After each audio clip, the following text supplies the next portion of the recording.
a minute late, but I think that's a good place to get things started.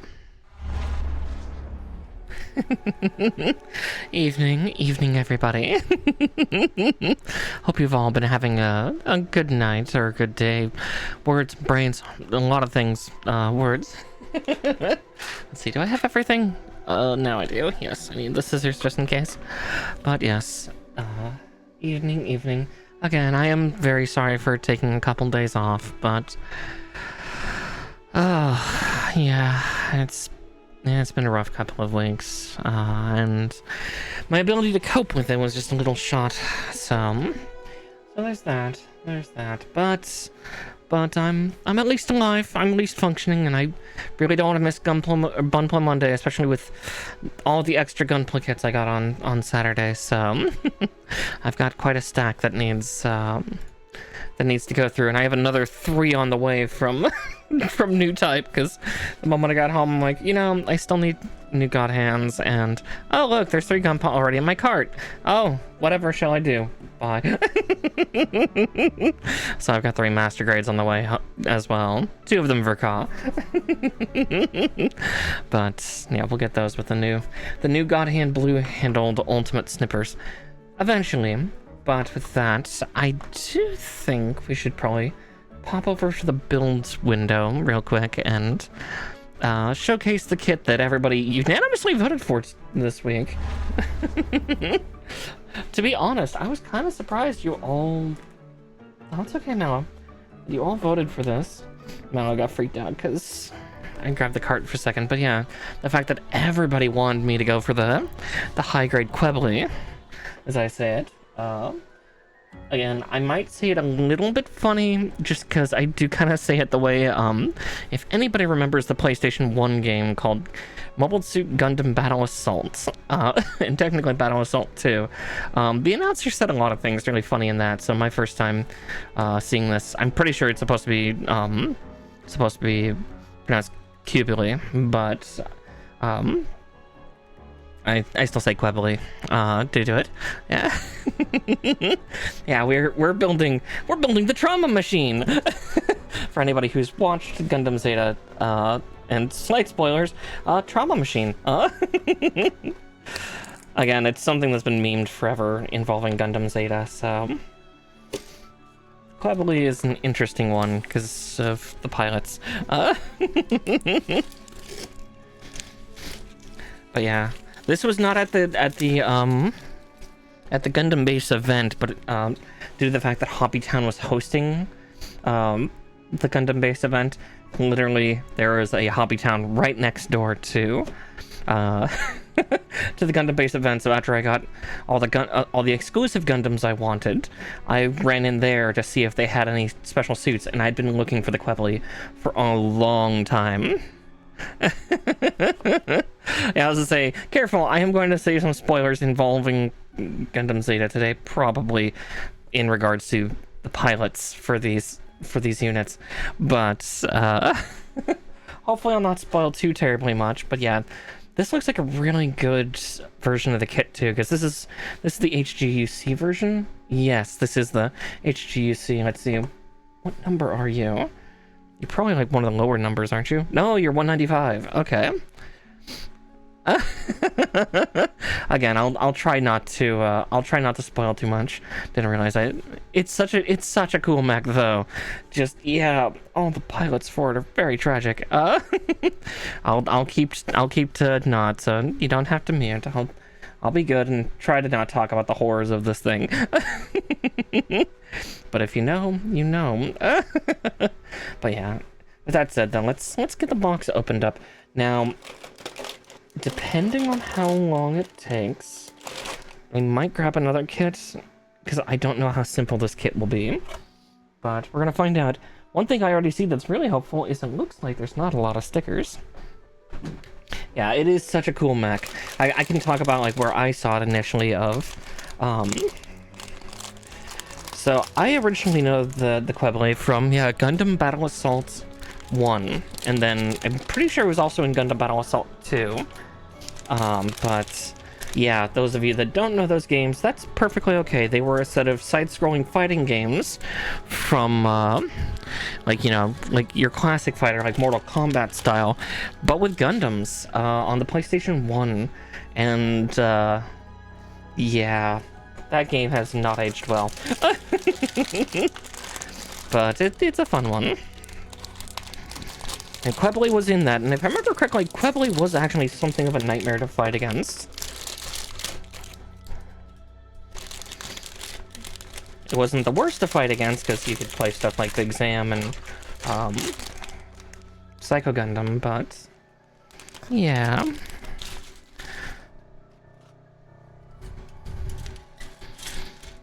Okay, so we've just got a few stickers. I don't think I have that particular pink, though. Let's see. Just taking a quick look-see to see if any of my pens would be able to simulate that color. I kind of have a rosy red, but I don't think that would do exactly what I'd want. I never put the orange away. That's worrisome. But yeah, I'll keep that one at the top and I'll think about it. But yes, I will try to not talk too much then about the pilots. I didn't realize a bunch of you were actually still going through Zeta. It's like, that's such an old series. No, Zeta's a good one, because it shows that the EFSF are also not good guys. I'm pretty sure that showcase is like at the very beginning of the show, so I'm fairly certain I'm not spoiling anything with that comment. Just because, yeah. Again, furthering Gundam's ideology that war is bad and nobody's good. I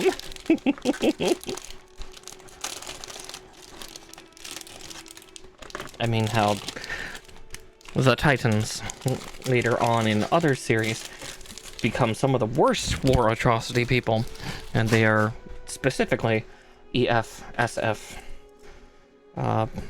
military members.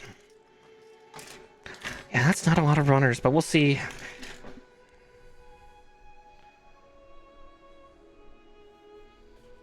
That's fair, Jade. I'll try to not talk too much about this pilot then. These pilots. Weird commentary, because yeah, you'll see. You'll see. Okay, so the only parts that I would have to paint looks like it would be on the shoulders. The shoulders and the eye. The eyes, right. This one's not binocular, is it? The Qubeley was actually a binocular Xeon unit, wasn't it? Mm-hmm. Let's see. I want to see what this rosy red looks like. Oh, that might just do it, actually. Let's see, it's a little on the darker side, but it might work. We'll see. It's also a virgin pen. I've not used it yet. But Zeta's a good show, and I will keep my commentary to the end of Zeta to myself. But yeah, Qubeley here is a very cool unit. You definitely see with this where a lot of their designs came from for like some of their major Xeonic units and a lot of their prototype units too. So like, you know, we're talking like you're able to see some of the Xeonic design in like Big Zam and trying to remember what was the name of the other mobile armor that was also in Gundam Battle Assault that was not Psycho Gundam. Fuck, what was that one called? My brain keeps wanting to call it Neufel, but I know that's not the right name. It was the giant floating green one where its arms were were able to launch off similar to Zeong. But the thing was like 5 times bigger than it. But hi, Belmont. But yeah, this thing definitely showcases like that very artistic design style that Xeon was really well known for. Yeah, Noisiel. Yes, Noisiel. That's it. My brain always wants to call it Noifel for some reason. Yes, from Stardust Memory. Exactly, yeah. Exactly. Yeah, I loved that unit. That unit is very interesting, and again, you see that kind of carrying into later on into like the timeline, like you know, towards the end of Gundam Unicorn with Neo Zeong, of it being very stylized and having some of the sweeping angles and stuff like that. And then also like some of this design also carrying on into later series in general in the timeline, where, you know, the Zaku 3, but especially the Zaku 4 designs were very Zeon style, especially the one that because I was piloted by the antagonist for one of the series. I think that's for Victory, because she had one that had a bustle on the back of it called a Princess Unit, which was basically it was a lobster tail that they put on the back of a Zaku 4 to have fin funnels. But again, like this kind of sweeping, you know, large angle kind of stylization did carry heavily into like the Zaku 4s. But yeah. Zeon, I will give points for being very creative with how they design things, but that's not page 1, is it? Yeah, as I say, that's towards the end of the design. So, it means we go all the way back here. It does not surprise me that this build might be on the quicker side, considering the fact of, yeah, like the head is literally, it's literally like 3 pieces. Yeah, that's what happens when your souls aren't weighed down by gravity. Yeah, pretty much. Just atrocities. It's okay. The Earth souls may weigh heavy, but they're just as atrocious. Oh, yeah. The fucking Titans, like from... We talking about sin? Yeah, so we're talking about the horrors of Zeon, and then later on the horror of the Titans. God, the Titans were so terrible in like Unicorn to like narrative. Like if you like watch the narrative movie, holy shit! Like again, we kind of knew the Titans would not be good by the end of time, but god damn, they go from like not even cartoonish evil, like god, they almost make Thanos seem good. Almost. Even then, that's a bit of a stale take at this point.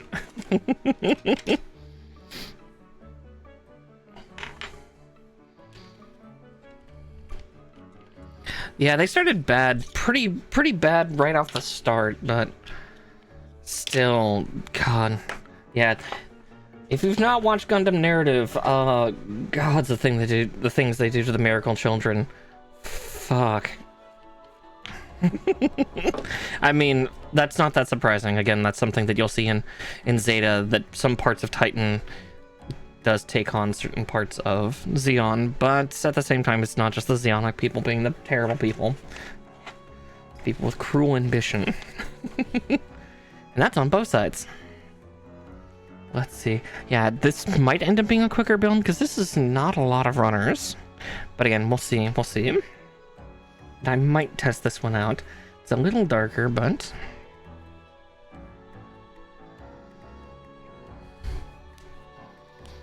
yeah, pretty much, yeah.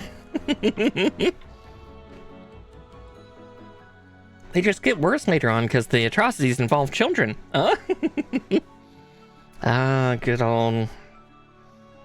God, I can't even remember the name of that project. But it was... They talk about it in Gundam Narrative of the creation of cyber new types. Kind of how Full Frontal was made. And Full Frontal kind of showcases also some stuff that appears in Zeta. It's like, so this is where she was test bedded with. Okay. But, let's start getting pieces cut out, though. I'm going to be so happy when I have my new blue-handled God Hand snippers. Oh, nearly snipped out the wrong piece. We'll get to that piece in a second.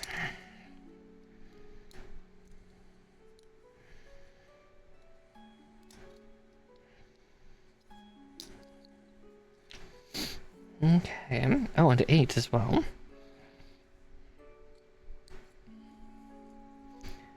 Yeah. But again, that's why we love Gundam, is because everybody's terrible, and, you know, they just shine a harsh light on it all.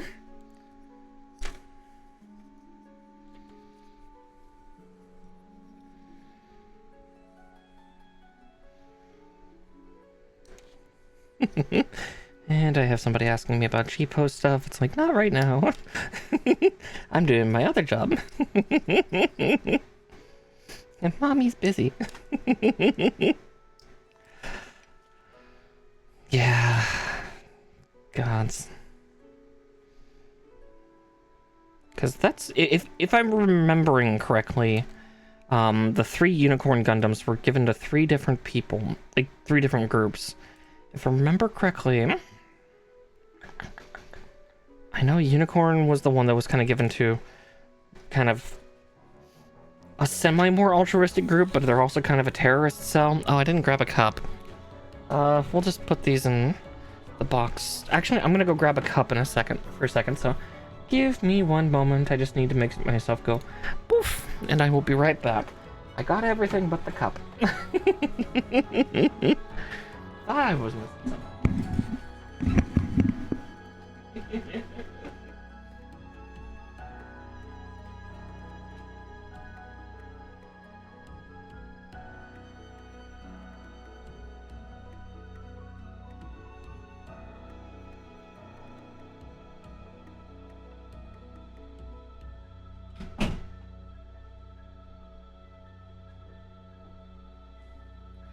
Alright, there we go. There we go. A nub cup.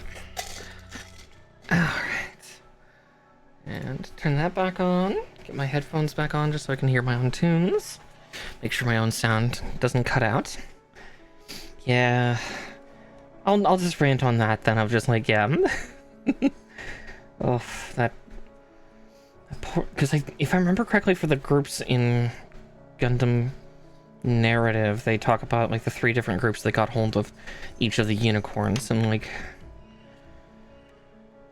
yeah, technically Unicorn, the classic one, yeah, the white unicorn, went to a group that would uphold the protecting the treaty.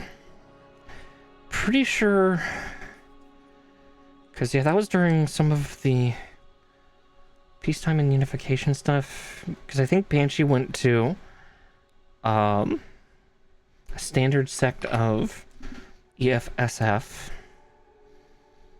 and then Phoenix was given to the Titans. Yeah, I think Phoenix was given to the Titans because it was one of the Miracle Children that piloted it.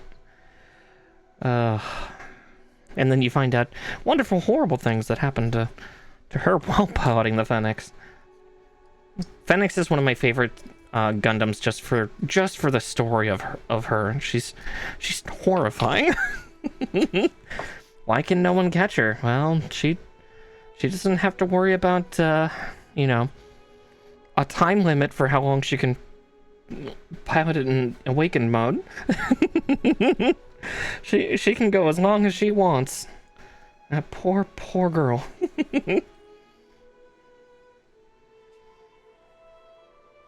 For those of you that don't, yeah. For those of you that don't know, the 3 Unicorn Gundams, their awakened states are incredibly powerful. And they allow them to reach, you know, pardon the Spaceballs joke here, but ludicrous speeds. You know, like, the classic Gundam Unicorn goes from, like, 2 thrusters to 8 when it awakens, or it goes into NTD.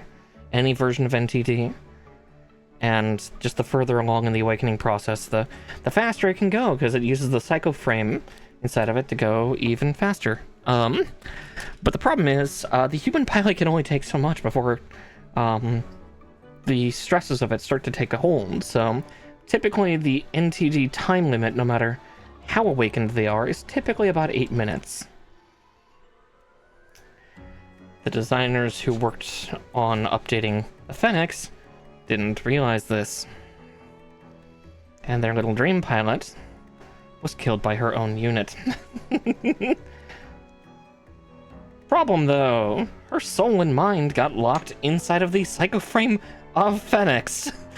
So, while her body died, her soul is now trapped inside the unit. She is literally a ghost in the shell. And she gets to live her best life. In her next life, she wants to be a bird. Well, she's a big golden one that's God damn, she moves fast. Never has to worry about dying again. And then by the end of Gundam Narrative, she's got a friend. Kind of.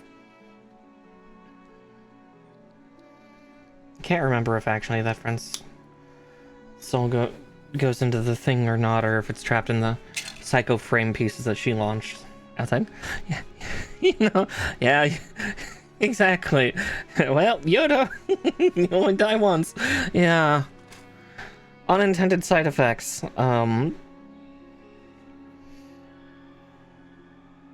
Yeah. It's funny, I watched that on YouTube. I need to watch it apparently on not YouTube. I need to find like the proper version, because the YouTube version was actually censored. It didn't show the scene of her dying. And it's Gundam. I want to see atrocity. It's what compels the fucking story. Don't take that from me. Stupid YouTube. Because it might have not even been the speed that killed her. It might have been like some type of like quintessentially psychic overload. Because let's face it, the Phoenix is the scary one. Like, of course, narrative takes place after the end of Unicorn, and yeah, a lot of weird shit happens at the very end of Unicorn. Let's see, 23 and 22.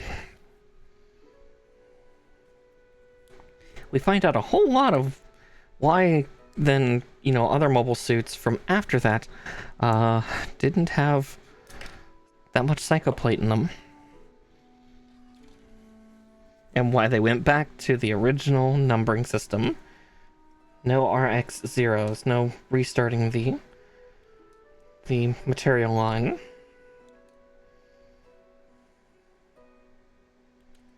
But again, that's also Universal Century, so I will not spoil that too terribly much.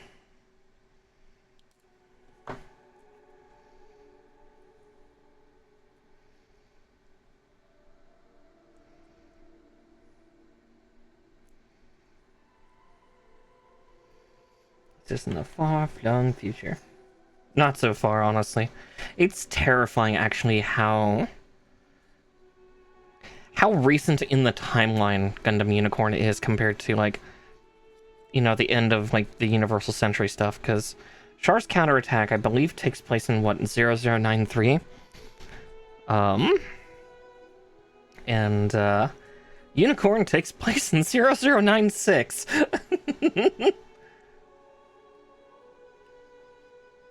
Like, that's not frightening. That's not frightening at all.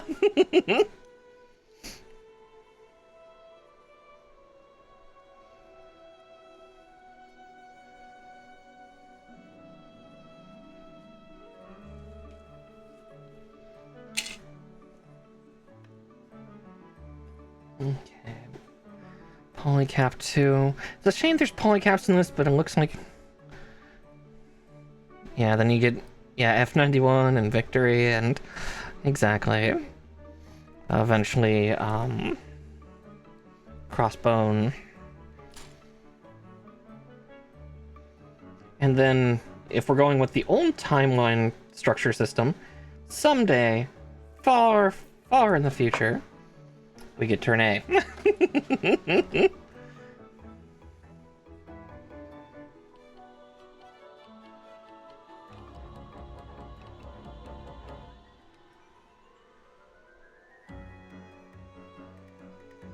Let's see, that's not where it's supposed to go, is it? Is that the hole?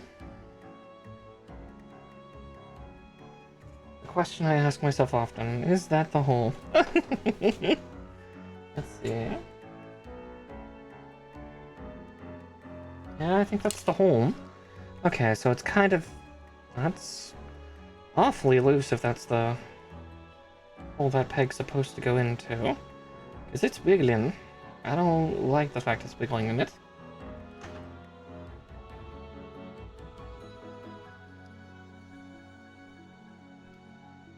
Yep.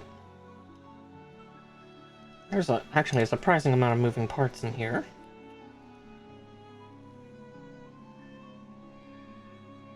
It's true, it's true. Just, yeah, the original concept was that, yeah, all Gundam series were going to be of the same timeline. The Turn A was like in the year, what, UC, like 3000?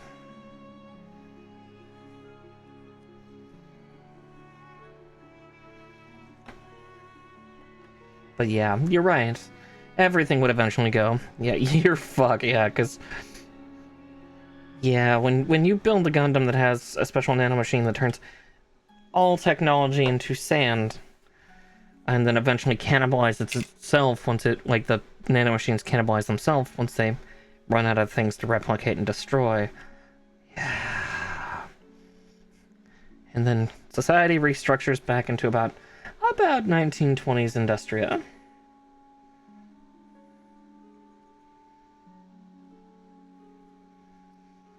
Okay. I did cut out 2s, right? Yeah, I did. Those are polycap 2s. I just need to see the instruction here, because it's saying, does it go in those big holes? Because it doesn't feel like they do. It's awful loose for, you know, a shoulder joint. Or, I guess technically, this is a clavicle joint. Yeah, no, that's the holes they say they go in. Fuck. Oh, this is so fiddly. Alright, well, let's get the other piece out then. Oh, that's why. I'm dumb. It's like, wait. It's awful fiddly in here. That's because that's not this part. I need E26. I read most of the instructions. Most.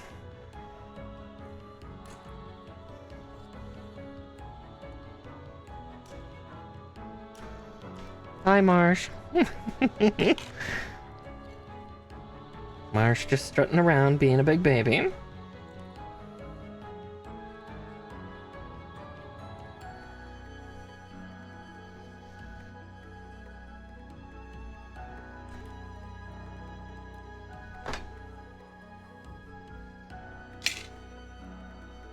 Alright, now it's this one that these go into.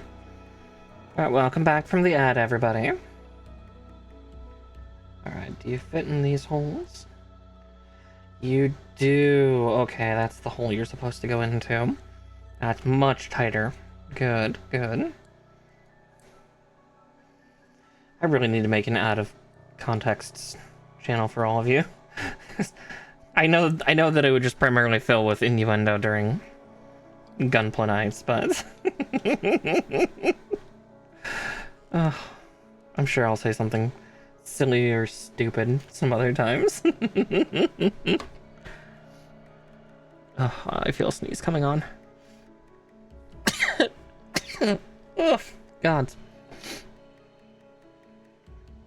Okay. C124 and C125.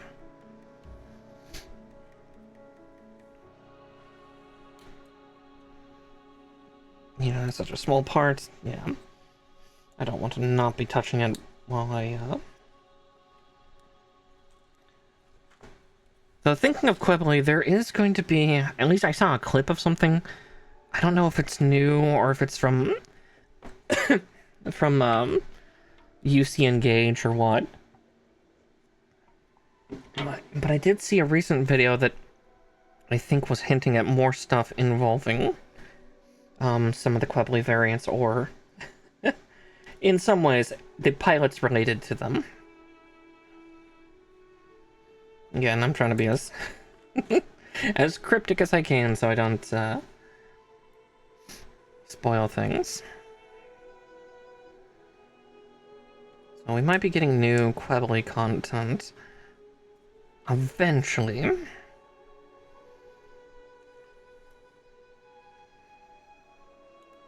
More Qubeleys.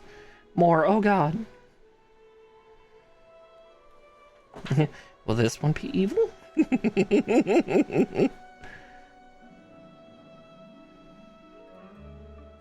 Though by that factor, thanks to UC Engage, I would have loved to see more information pertaining to the Psycho Gundam program, because there's more elaboration on it in Universal Century Engage, where they're about the size of a normal Gundam. They're no longer the giant ones, like the first two. Because that's actually how Moon Gundam is made. Moon Gundam was the head of Psycho Gundam 3 Mark IV. But... I want to know more. I need more information. Alright, so C1, 19, and 20. Oh, they're there. Yeah, for high grade, this has a lot of nice detailed parts. So I'm just gonna do that, and then that. Yeah, we'll see how quickly I get through this. I mean, we're already half an hour in, and I've not finished the torso just yet, but that's also because I'm taking my sweet time, I'm refusing to shut up, and generally just being a menace. At worst, if we do finish this in time, I'll probably grab the Darl Blade, because that should take me about 2 hours to build.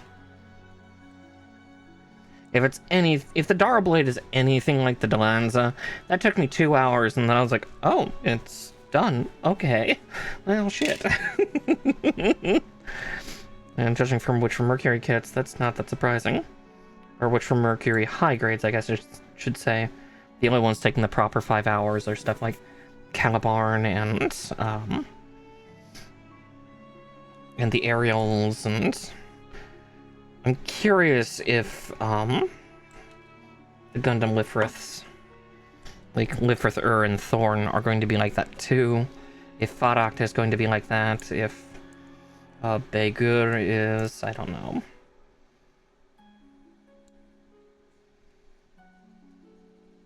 I did like the design of Delanza and Darl Blade, because it was kind of the their universe designed for kind of the Dom. And I do love my Doms.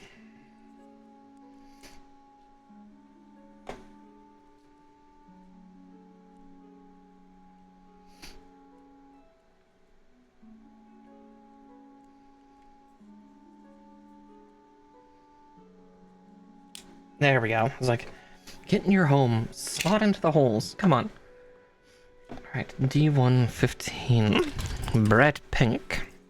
Well, not exactly bright pink. It's kind of almost... You know, I think I'm going to end up using the paint pen. That's entertaining. So, those pink stickers are a little light in color for these parts. And this is just a little bit dark. I think I'm going to use this. Now, the question is, what's Qubeley's eyes color usually? Because that's the only thing that I'm a little worried about, is...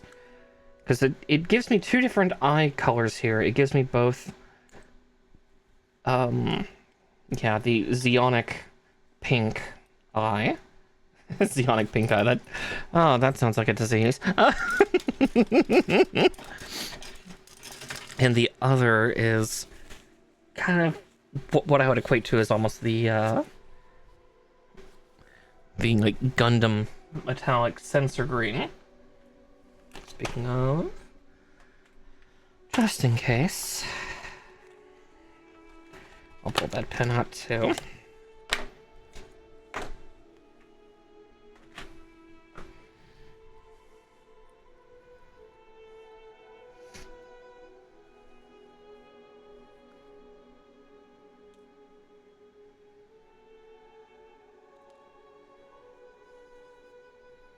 Yeah, I'll make that channel in a little bit. Wouldn't take me too much.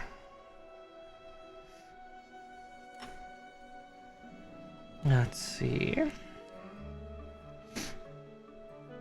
Now, how does this connect on? Because it actually doesn't have any connectors. That's intriguing. But it looks like it's actually using the almost like a spring friction from these two parts. Right. Oh, that is trippy. Is that it? Or is it supposed to be higher up?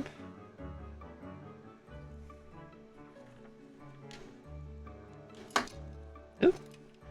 You know, while we're at it, we'll take these runner bits and move them out of the way.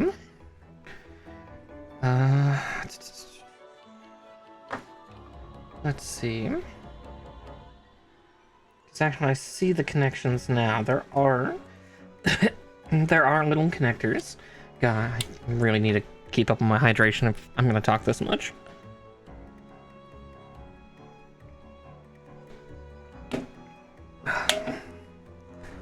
Okay.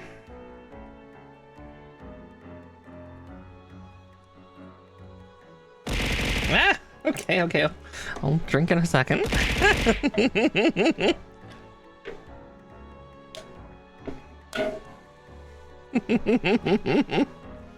Violence on the streamer. Actually, I'm gonna take a quick look just to see inside the slats of this thing. I'll see inside its slats. Okay. Kind of see what it's at.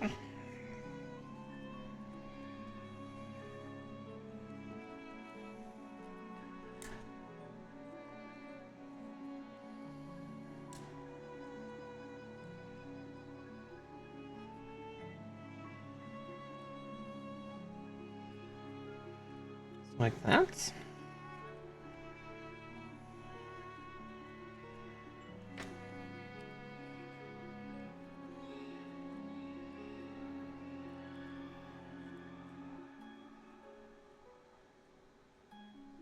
Yeah, okay, that's in. I can't thumb it out. Alright, but before I do the next part, which is literally 3 pieces for the head, I just want to double check and triple check. Yeah, what is the typical eye for this thing? Looks like it's typically Zeonic pink eye, huh? Yes, okay. I'm gonna have too much fun calling it that now. I stared enough shit all day, I guess. Okay, so C126.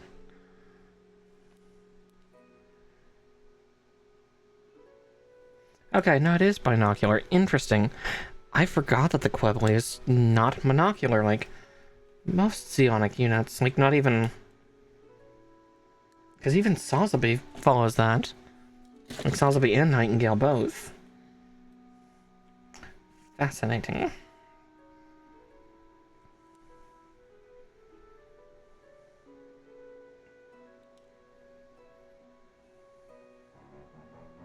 Tiny part. Tiny part.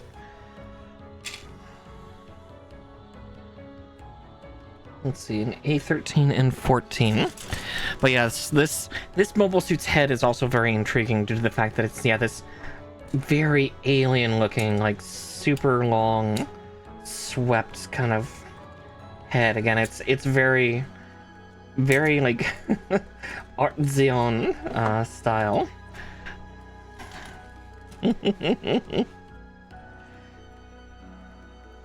Which is very intriguing. Oh goodness, that white plastic is so slick, holy shit. My fingers can barely get purchase on it. It's so slippery. Did somebody lube up my Qubeley? I know it's a bunch of like fairly curved angles, but no, it's not that kind of toy.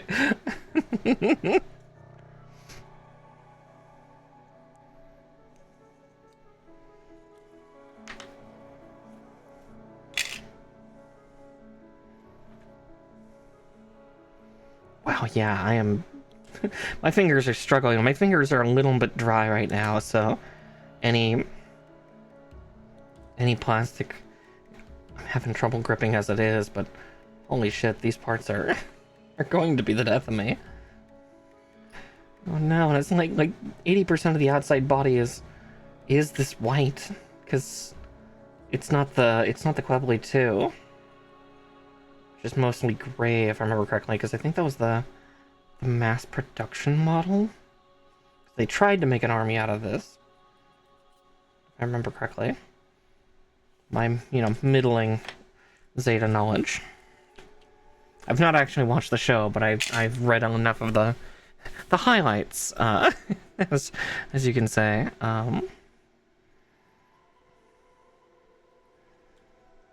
Oh, goodness. And here comes the real question. Will I be able to get the paint on after putting this in? Okay, yeah. Yeah, I will. Good. Good. That was my worry, is I'm not going to paint the dark gray, because that'll look good with shadow inside of this. But I do need to get this pen fired up, which means I need to shake the, to quote kind of Bob Ross, you know, beat the living hell out of it.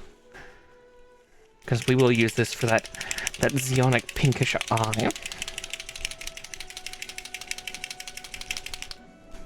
But this is a... So I call this a virginal pen because, as you can tell, the tip is still white. It is not yet the color of the paint because I've not used it yet. But let's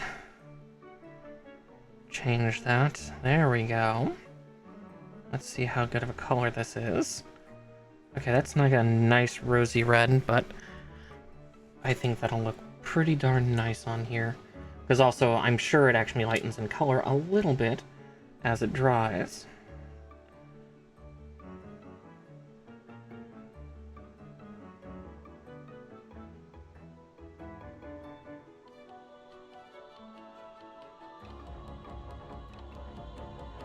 There we go. And then all the rest will be on her shoulders once we get to that, because, yeah, the other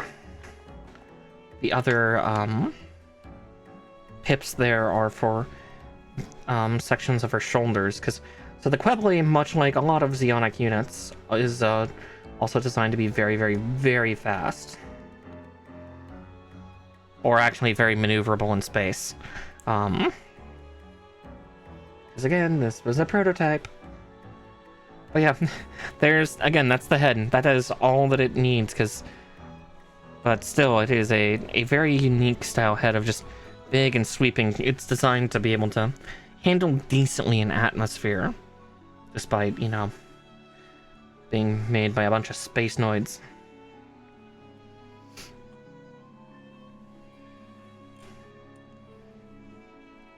Which is funny, because if you watch it for Mercury, it's the other way around. The elitists are the Earth folk. Not that the Earth folk in 21st century weren't a bit elitist, because they were trying to domineer and control Zeon, but then Zeon kind of went, a little German. A lot of German. Again, nobody in Mobile Suit Gundam is innocent or good. Everyone's evil. Alright, so from here we're actually... Interesting, we're building the shoulders. Alright, because yeah, those are incorporated into the arm, because these shoulders are very weird compared to most other units, is because they're actually articulated. Like each plate is supposed to be able to flex and move open to help.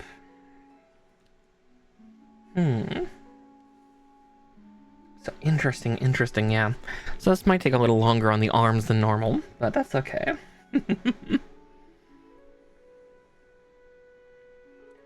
Let's see, so C19. Also, wow, that detail though on the I'll show you once I cut out C19 here so you can see for yourself. Yeah, this is definitely one of their newer generation high grades, because holy shit. Yeah, sorry if my speech is kind of faltering a little bit. I blame the drink. It's giving me a little bit of indigestion, but you get that as you get older. Right, and there's 8. Okay. Sorry, I needed another piece from this runner before I could cut and run to show you this part.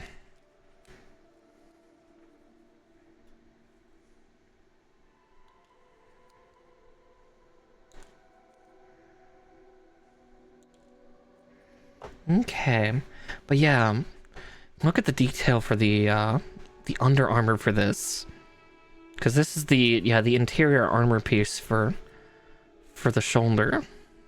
That is That's a lot of detail for... Again, I'm so used to, like, older high grades where they were so much... Like, the injection process was so much shittier, so... Even though I've been building, you know, for the last 2+ years and seeing this glorious amount of change, I'm still not used to it.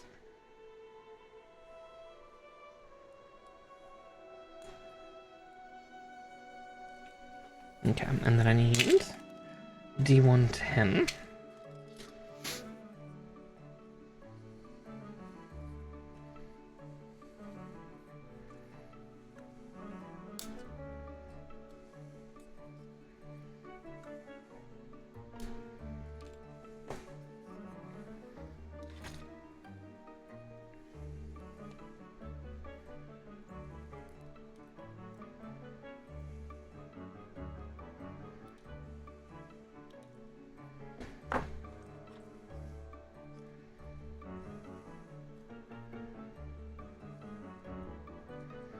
Okay.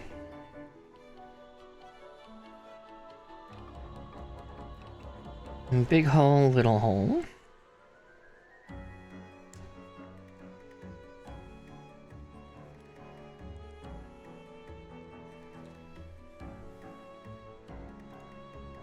Here, I'm also gonna respond to this so he doesn't feel...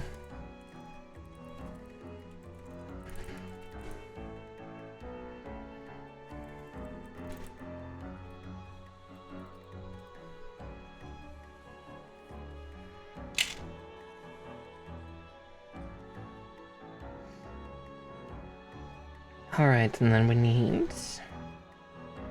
E8 and 5. Let's see. Yeah, as I said, we're getting the big pieces out now, because the shoulders, I think, are the most massive and striking part of this unit. They are just so stylized. They're so pretty.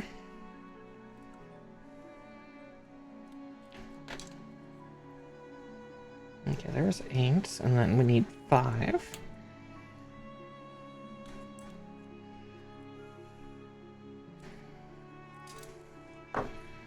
Part of me is like, yeah, don't ask questions about, you know, why. Why the mobile suit's white, because if you start asking that question, you have to go back to, like, why is the Gundam, like, mostly white? Oh, why gotta be white, though? Seems like such a strange color to color something that, you know, is going to get dirty, is going to get scuffed up, and white... Like, white is one of the worst colors, so is black, for that matter, for like paint jobs and stuff like that. Of just certain colors are just so bad at showing dirt, grime, scrapes, burns, damage.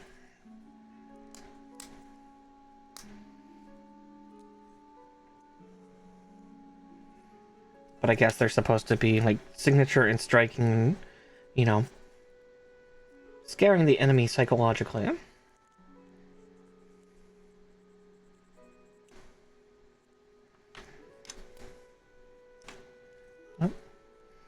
Did you pop out, little one?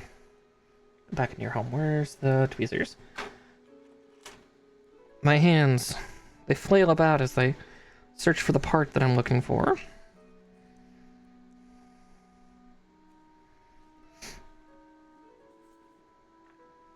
Okay.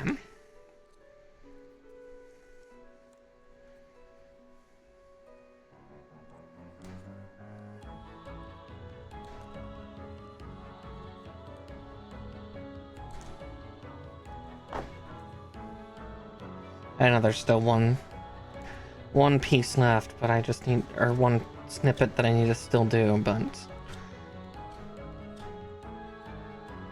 God, it's gonna be hard to hide because the plastic around it is so polished. Admittedly, I can grab my sanding sponges and work up to like 10,000. Put a mirror polish on all this. Just need to blind the enemy. I'll blind anybody that looks at my display. Huh, you thought that you were going to enjoy my gunpla. Now you'll never see again. Yeah, because this is where the other stickers are going to go, is these little... There's 2 little nub bits here that are where it's supposed to go.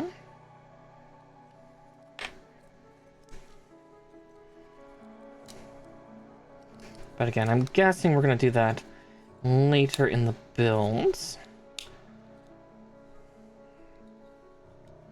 Because, yeah, it's not showing it just yet.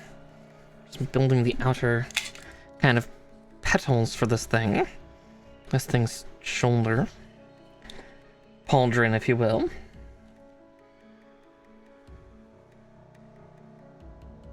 Alright, 2 C17s. There they are. Interlocking into each other. Oh my. Oop! Ah! That one already escaped.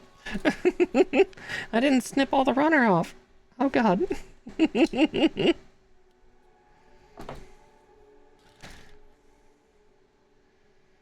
I'll need D16. And then we'll start building the other pauldron petal, quintessentially.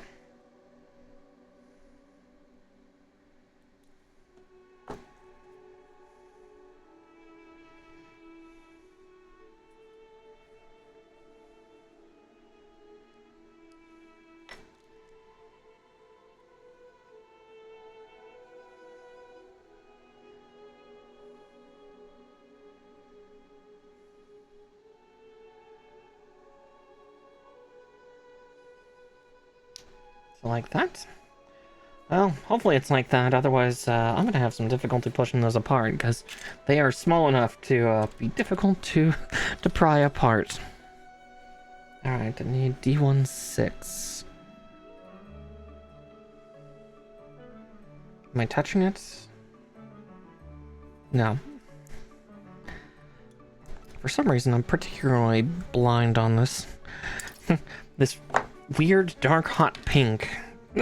I can't tell.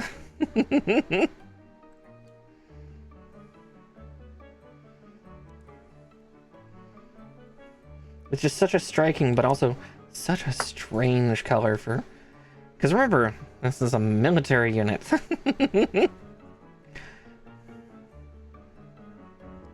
And despite my jokes of like Mobile Suit Gundam of like, why is it, you know, the colors that it is?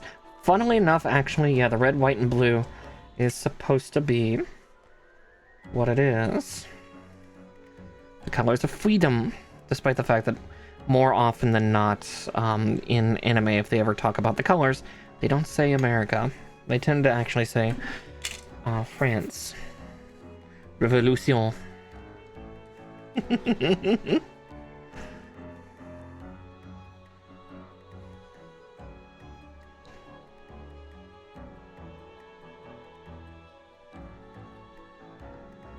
Okay, so that goes in the hole like that. Okay.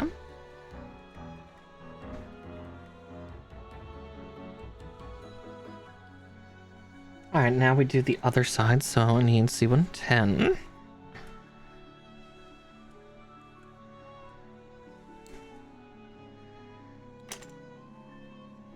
And also another C18. Okay, so those parts will repeat on the C2 runner. Shoulder. This is also very interesting in the fact that we're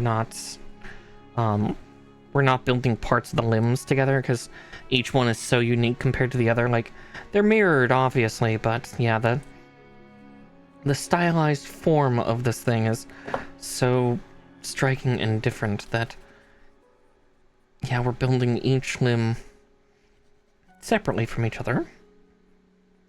It does slow down the process a little bit, but that's far from a bad thing. It keeps me from just ripping right through it. Which I'm sure a few of you are kind of surprised how quickly I get through them. I'm not trying to toot my own horn or anything like that. It's a statement of fact. I have become very aware that I build these very quickly. Like even other Gunpla VTubers, what few are aware of it, are kind of surprised at how quickly I go through. I do feel bad for Maki, though. One of her mods likes to tease her for how fast I can go through stuff compared to her, but I really look up to Maki. She's awesome. If you don't follow Maki or Kaiju Kanojo, if you like a girl who builds Gundams and talks about really unhinged stories, definitely follow Maki. She's awesome. She's amazing.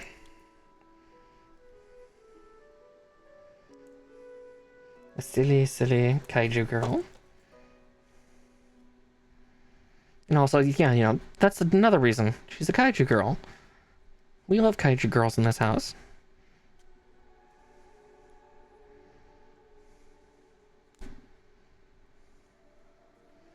Goodness. What is that? Come on. There we go.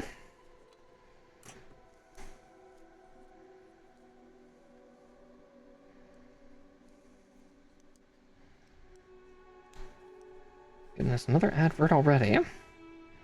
I guess it has been half an hour. Alright. So there's that. Now, yeah, I need B3 and 6. Okay, yeah, we're gonna clear a runner for each.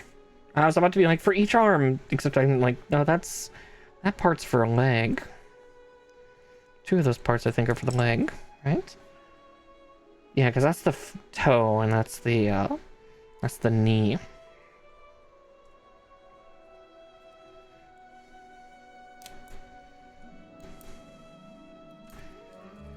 But eventually.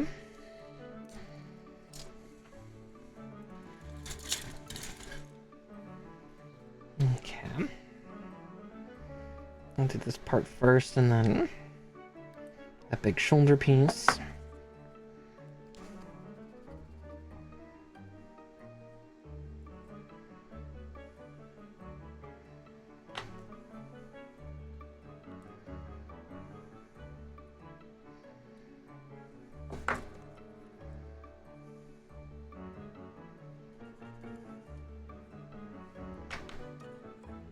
Right.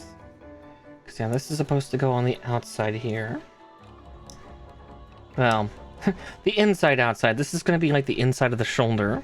But, you know, this part is the interior of the outer thing here. It's confusing. Inside, outside, outside, inside. You understand, right? Oh, gods. I'm even confusing myself, honestly. I'm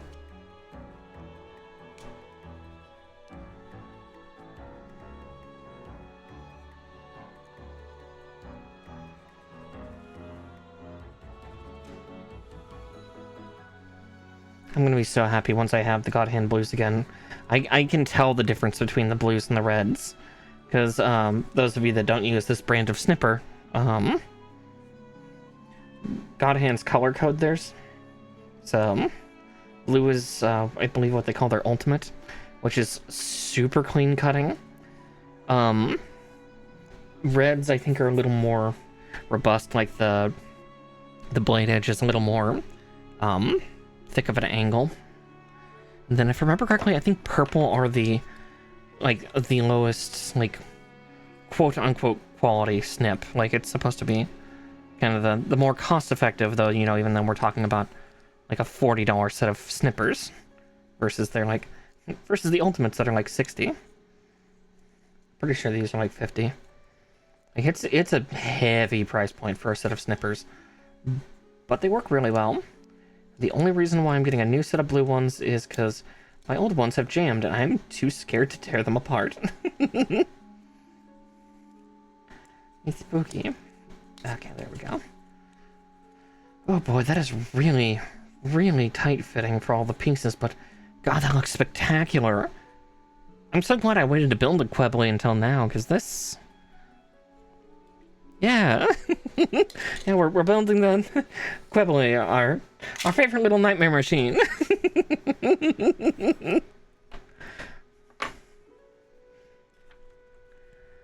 Yeah, I got one of these when I was at the Gundam base event and stopped by in the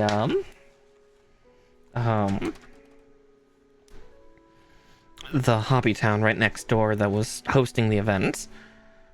And I saw a Qubeley, and I've been wanting to get one for a while, so I got that along with, I did get Unicorn Gundam Full Armor Destroy Mode Verka as well in there. Kind of realized after, it's like, wow, that's really cheap for what it is. And it's like, oh wait, I was thinking, you know, Master Grade Extreme Unicorn full armor, because that's supposed to be a different monster. But I'm sure I'll still have fun with Verka. Some people warned me, it's like, careful because of this and that on it. It's like, yeah, I kind of guessed, because, yeah, it was towards the end of kind of the last generation of Verkas. Kind of. Okay, so rounded ends. Like so. And like that. Okay. Then I need D17, and then we can make these two parts kissed.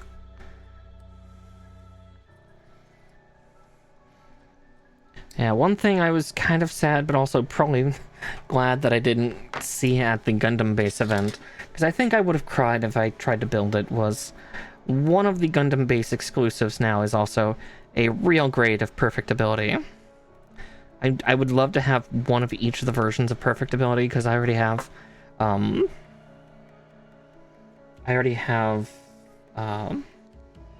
obviously perfect grade and high grade.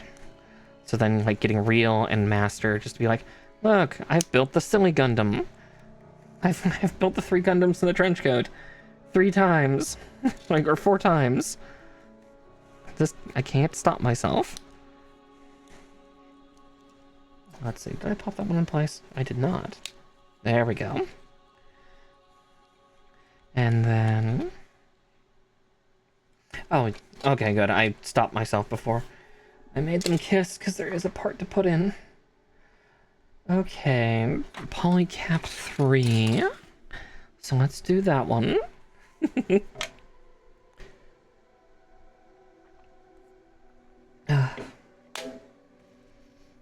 Yeah, my throat's real dry today. Doesn't help that I have the fan on and it's finally starting to get colder. Though it should be getting more moist as well. But weather's been changing. Thanks, climate change. Okay.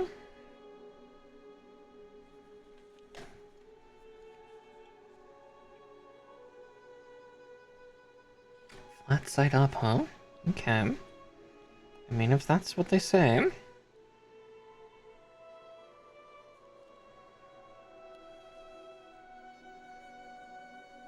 Oh, that is hard to put that part in because of how wiggly they have it. I'm putting it in the right hole, correct?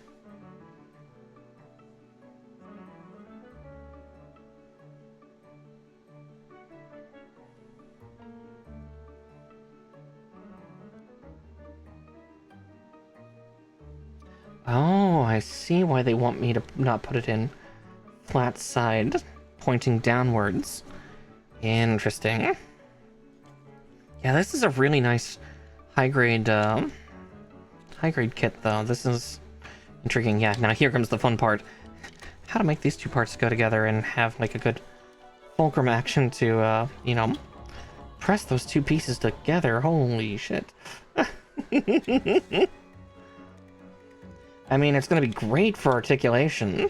This thing's gonna be gorgeous for, like, posing. There's also, like, a majority of these connections are not polycap. Just assembly becomes a little fiddly, because how the fuck do you do it? But there we go. Yeah, this is gorgeous so far. But yeah, there's the one shoulder.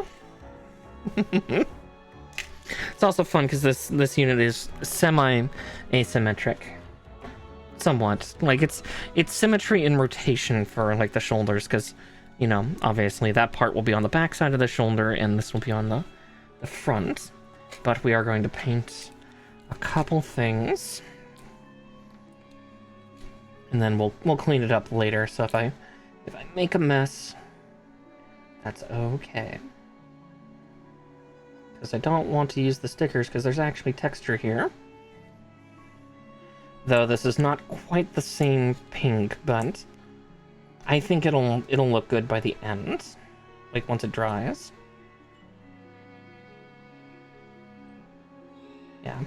I'm okay with making a mess here, because, again, it gives me a chance to practice my cleaning on these parts, so...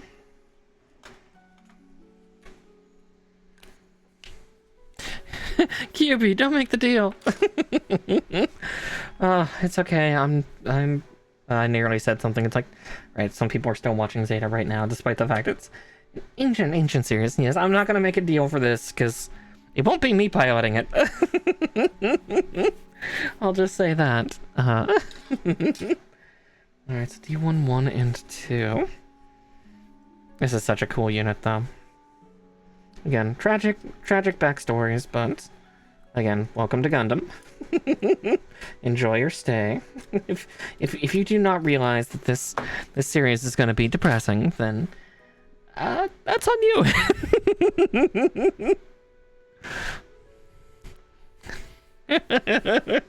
Camille is a man's name. Oh, Gundam Zeta. Poor Camille. He goes through so much shit. And then obviously the... I mean, anybody can clock that from a mile away. One of my other favorite units from Zeta is, yeah, the HGUC, and yeah, that pilot. I'm Quattro Bagheera. Sure you are, bud. And you're piloting an awful ostentatious unit. Yeah, it's not red, but it's gold. That's still just as flashy. Sure thing, buddy.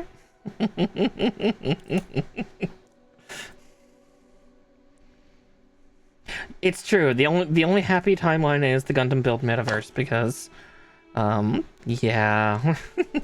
That's not war crimes. That's just kids and sometimes weird gangsters with little toy models.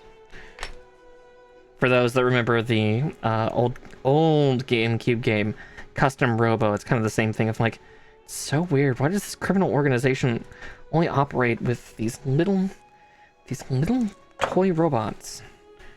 Fight in the arena, and then I'll take all your money. It's like, it's very strange. Let's see. Oh, is this joint? Oh god, yeah, having like, yeah, build metaverses like Minovsky particle system, that would be so fucking cool. It would convince me to, you know, make custom Gunpla, I think.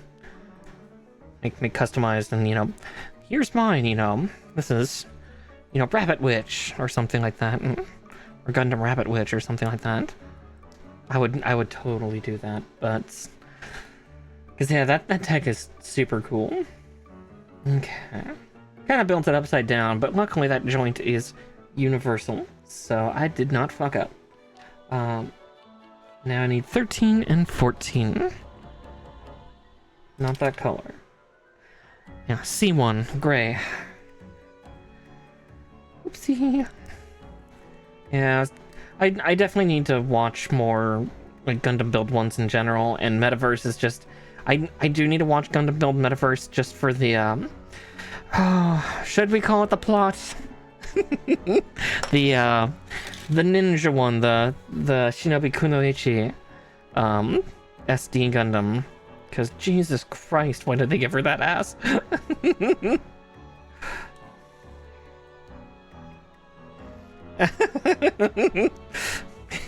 On my way to make God's Strongest Soldier a Justice Sniper variant. It's so true though. Jesters are cool too. I really should get some Justice kits sometime, because those ones are nice and cheap, and I can build like 4 or 5 of them and have them all be variants.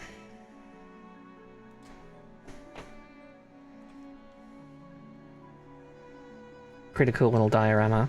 I was actually just thinking that earlier today, was how to restructure my craft room so I can, you know, have even more gunplay in there. Like, okay, I need to move these 2 things. I've got like a bunch of shelves downstairs that have a bunch of nerdy stuff that's cool, but really it should just move elsewhere. Exactly. Yeah, non-prototype ace units are cool. Like, I kind of also like, you know, some of the others. I almost said one of them was like, no, wait, that one is a prototype too. God damn it. Pale Rider was a prototype. But yeah, ain't nothing wrong with the non-prototype units. I mean, like, you know, I have some favorites amongst Zeonic units, like Dom. I do like Zaku's of almost any form. You know, Zaku's 2, 3, 4. We don't really talk about Zaku 1. It's not bad, but it obviously gets better in time. Let's see, 15 and 11.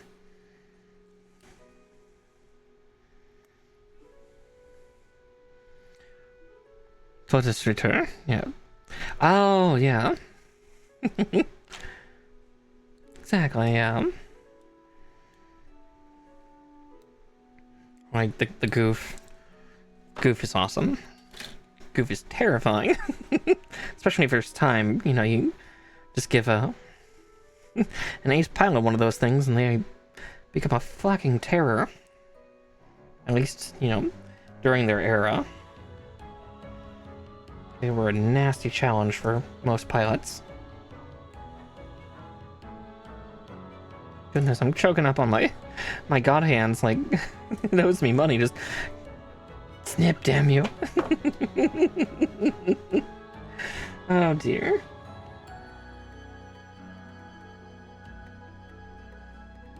Yes, yes, oh my god.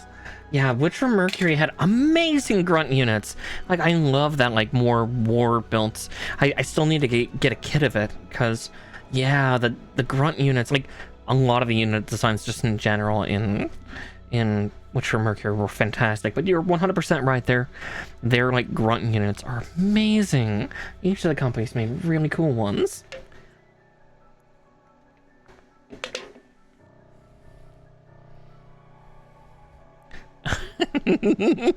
I love this award.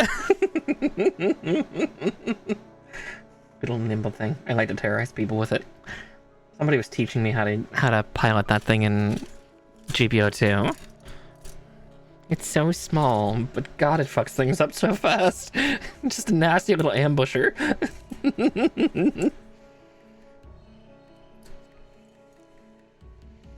Okay, I will keep that sheet close at hand because I will need the other part in a second. But I need D15.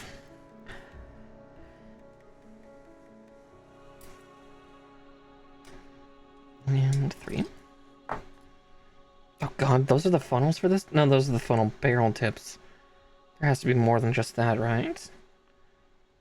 Those can't be how big the funnels are in this. Oh my god. If that is, I'm scared.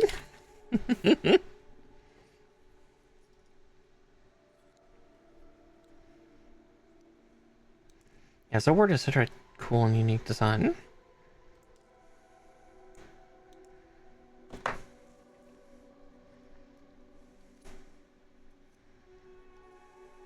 I think that's also part of why I like Moon Gundam so much for, like, you know, of like mobile suits, thanks to UC Engage, is the fact that, you know, all but the head is literally just a stripped down, you know, Vargil. It's the prototype Sazabi, but it was the mass production prototype, and it's just, this is just a, you know,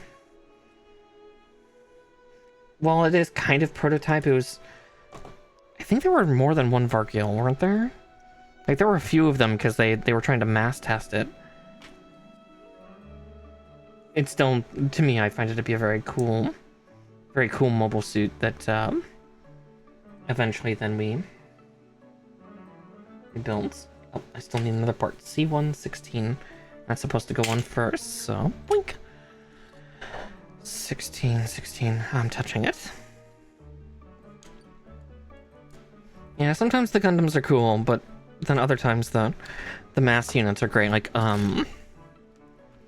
Leos were neat in Gundam Wing, as were the Serpents. I really liked the Serpents when I was younger. I thought they were really neat for like a mass production unit. Again, a lot of Gundam Wing's designs really won me over as a kid because, you know, part of it I blame for, you know, it was my first. So, You always remember your first. It was also just a really neat set of like designs and everything. I really should see if I can hunt down like a serpent kit, because I'm pretty sure they made like a serpent and a Leo kit, didn't they? Actually, I know they made a Leo kit because I've seen people make memes of like all these ridiculous Leo designs because they're like dirt cheap to purchase. Yeah, I'll have to see if I can find one for like not too much online and bring them home. Okay, just making sure. Ah, there we go. Just gotta line up the holes just right.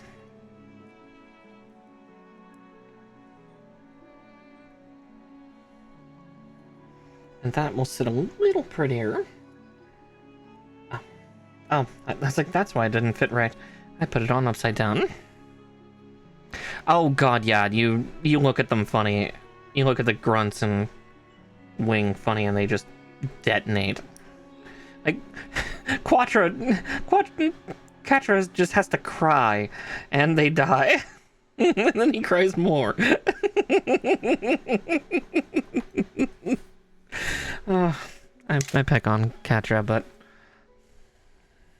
yeah, I should grab a couple of them too off of like USA Gundam Store or New Type or something, because yeah, I would want Steel Haze.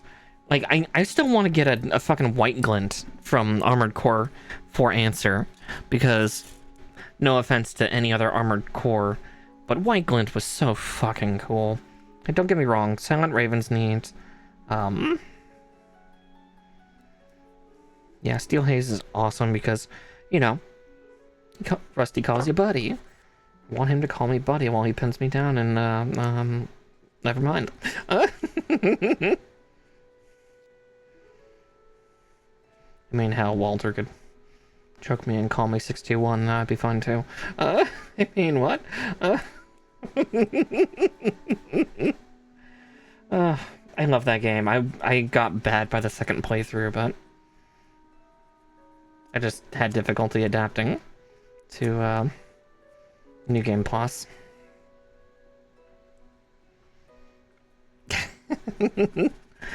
Yeah, I guess it kind of is, isn't it? Again, surprise, surprise. Mobile suit, or wow, I just called them mobile suits. Armored cores getting close to other mech types is not that terribly surprising, even with some of their own unique technology.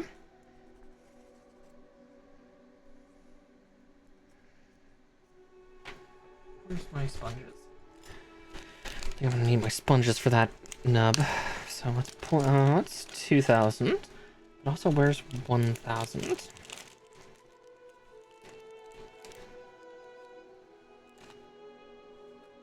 No, you're 4,000.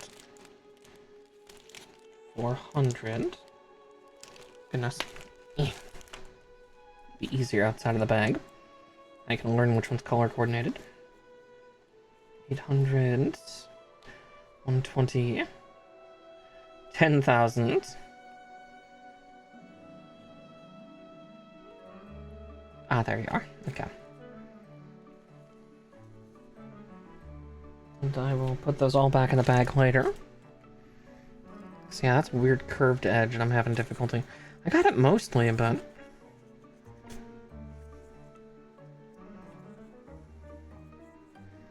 I use the 2,000 a lot because it gets about to a finish where no one can tell.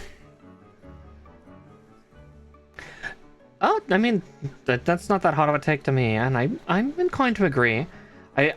For me, I like the aspects that each mecha game or series or something brings to the table, because, like, you know, on top of that, like, Zoids are cool with their tech concepts. Each one's interesting. Or, like, you know, if we're gonna go way back, I could also, you know, point out something like fucking oh god, Big O. Like the technology concept in Big O and how like the physics of the of the units worked there was really fucking cool. It's fucking weird. Yeah, exactly. Yeah. Each defense type has a noticeable style. Exactly, yeah. Different kind of strategy that you have to take into it each time. E2. Ah, right. E2, 9. Okay, they're the same for both limbs. Got it, got it. And let's...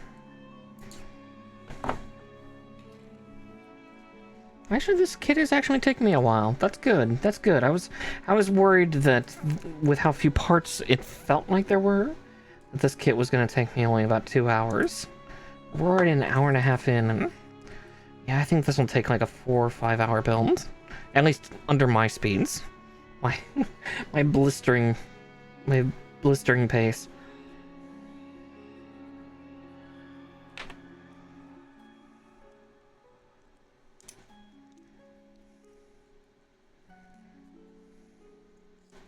Oof. Oh, that's gonna be... I see. There's more than just the peg hole at the bottom. There's slats on the side. Okay, there we go. And... D18.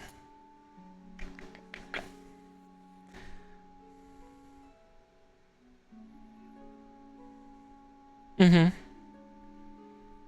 Yeah. Which, yeah, humorously, at least for the kinetic side, that does make sense, because that's how we do stuff on our tanks, IRL. Because, yeah, special, ablative armor that we have, or, like, blast-proofing armor, it's better to have it at, yeah, those sharp, more angular shapes. So, yeah, and but still, that's something awesome and fascinating. Okay, and then this...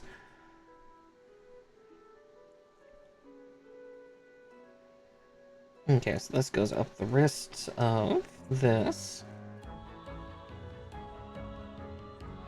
Right, because that's both a blaster and a beam saber, isn't it? And it's still connected to the arm, it's a blaster. Or like a rifle. Okay. A D19.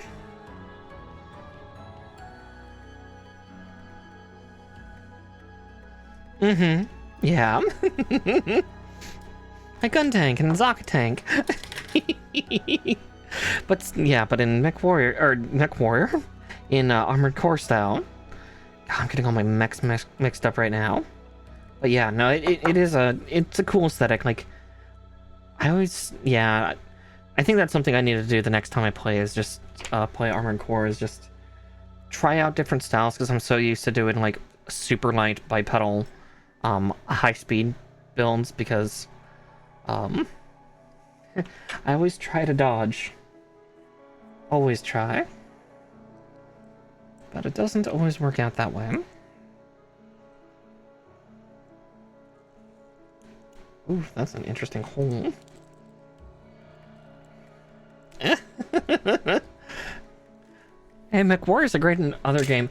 I wish I could play MechWarrior online on my current computer, but they don't have support for the resolution I have, and it really borks with my system when I try anything else for that, which is a shame, because, like, the UI is just not big enough.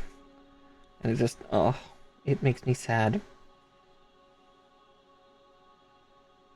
And we're gonna put this on first. Because, yeah, that's an interesting connection point that they're having for the limb. Alright, we'll do that, and then we'll put the hand on, and then I'm going to clean up this part before we go on to build the other shoulder. Again, hand first. Build the hand first. So, 32, 37, and 42.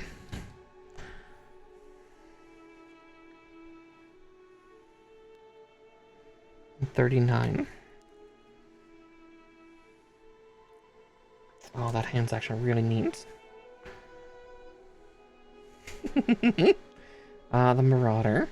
God, I think the last one that I used was... Ah! was, I think... Ah, I'm sitting up. Was, I think, an Atlas. Because, yeah, weirdly in MechWarrior, I went for, like, the super heavy, like... It's funny, because it's like, yeah, Armored Core, I'm in the fast little zippy fucker. MechWarrior, I'm in the giant tank with all the AC cannons.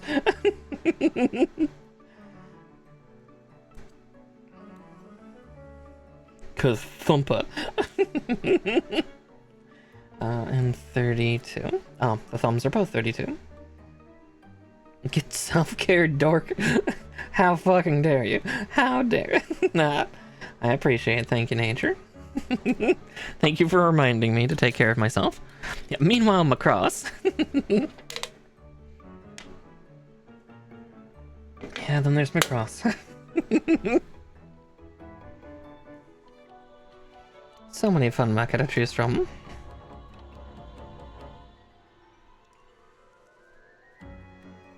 Okay, we'll get these 3 parts trimmed out, and then we'll get the other 2 for the hands. And then, yeah, we'll clean it up. It looks like, yeah, that red is a little more almost like ruby crimson, but at the same time, it actually does not look bad on this kit. It actually looks pretty darn good. So I will take it.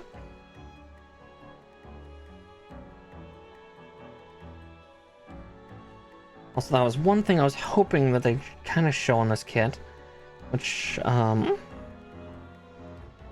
looks like we don't get to see as much, but, I'll have to see if they have a master grade of Qubeley, because I wouldn't mind having a master grade too. Because, Qubeley's hands are very different compared to most other, mobile suits, because they're actually rather long. Got long, spindly fingers. You can kind of see that in this open palm, but that's, like, for a high grade, that's actually a pretty darn big hand.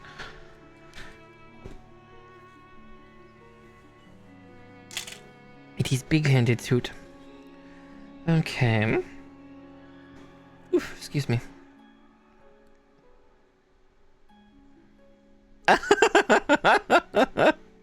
Oh god, no, not the photon torpedo. We don't need that. You saw what happened last time somebody used one of those damn things? G-Self pilot then ejected the weapon platform off of their back and ran away crying. Admittedly, giving that to, like, fucking 15-year-old. And watching it just indiscriminately kill everything. A little bit of a shame that they didn't have it as a part, at least, but yeah. Poor G-Self.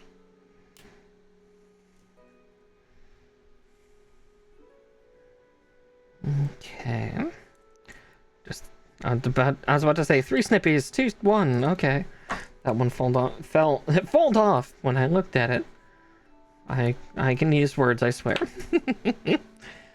The brain cell, she's trying so hard, but... Okay, first off... Do I have it the right way? I do not. Right. Which one did I snip off? Did I cut off 37? I did. Okay.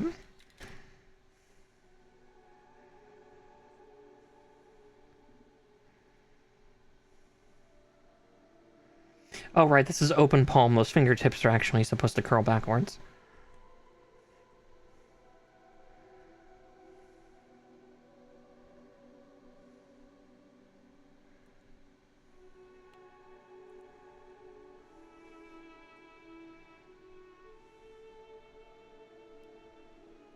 Yeah. Yeah, that group had some terrifying weapons, but yeah, photon torpedoes. Again, it wasn't terribly bloody, but in some ways it was horrifyingly violent.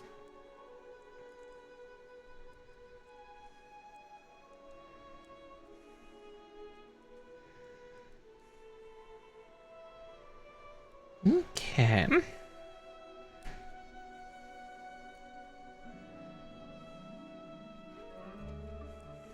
Those of you that have not seen that scene, you're welcome to. Yeah. Gundam photon torpedo. Just like, here, have a super weapon that doesn't matter who it touches, they're all gonna die. Oh god. Wait, they had Moonlit Butterfly on Lucifer? Oh no. Not again. No, no more Moonlit Butterfly, please. Mercy, mercy. Alright, let's get these parts cleaned up real quick.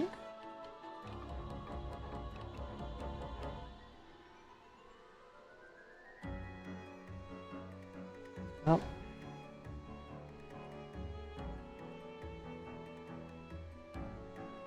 Be a little sloppier than I'd like.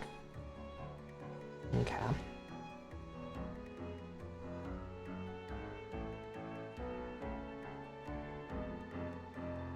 Ooh, that red bleeds.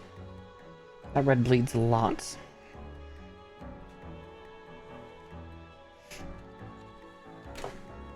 Okay, need like an even lighter dose.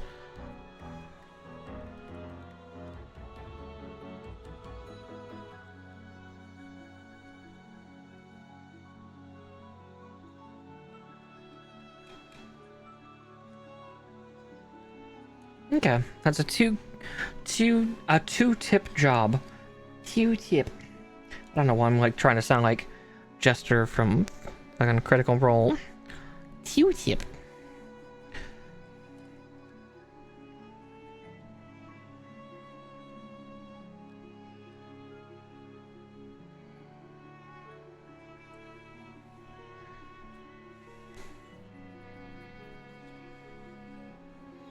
Can't quite exactly do that.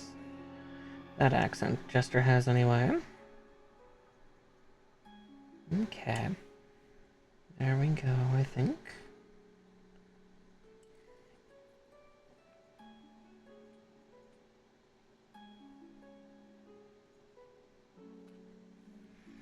There we go. Much cleaner.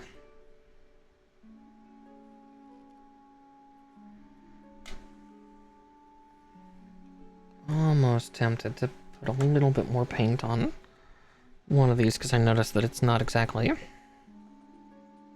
perfectly on.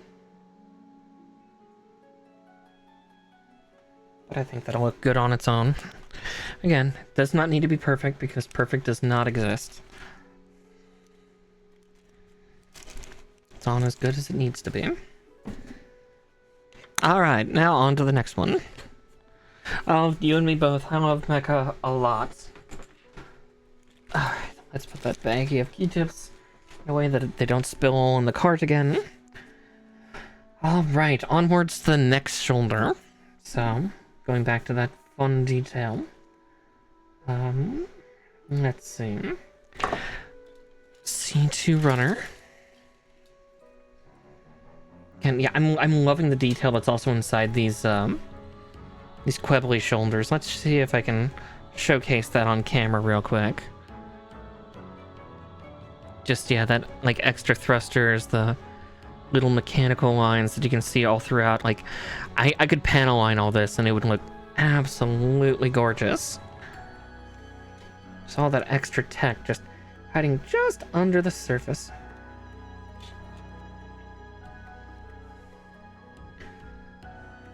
These things hurt.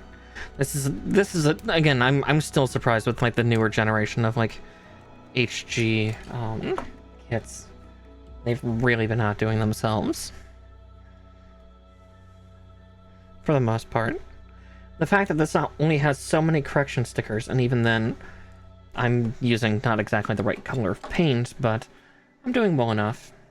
It's not exactly the Zeonic pink eye, but it's working. Yeah, AC's efficiency is interesting.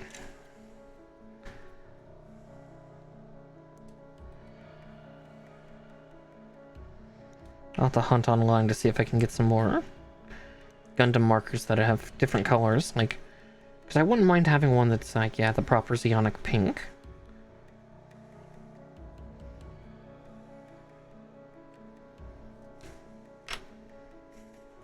I'll just call it that forever and just ruin other Gunpla builders things of like, oh yeah, I use this pen to create the Zeonic pink eye.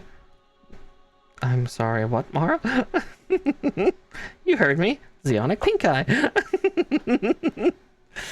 Just troll all my other Gunpla builder friends and acquaintances.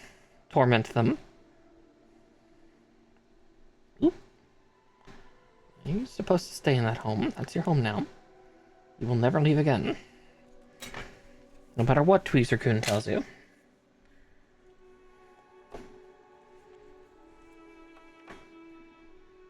Okay, an E11. Looks like the other two blue parts will be for the legs. Because, yeah, speaking of efficiency, yeah, the Qubeley is very efficient in its construction, which I find to be really cool. Because, yeah. It's like, where are all those weapons? It is the weapon. What? You heard me.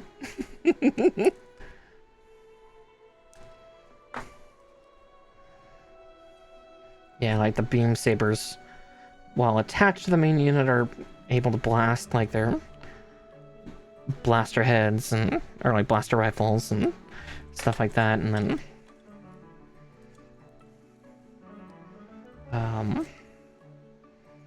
able to shunt out and become sabers. Again, things that ended up getting translated onto Nightingale, if I remember correctly. And I think later on, Shinanju? Did Shinanju have that too? I can't remember.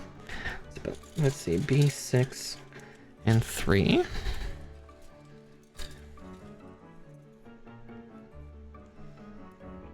I'll find out in a little bit, because I do have...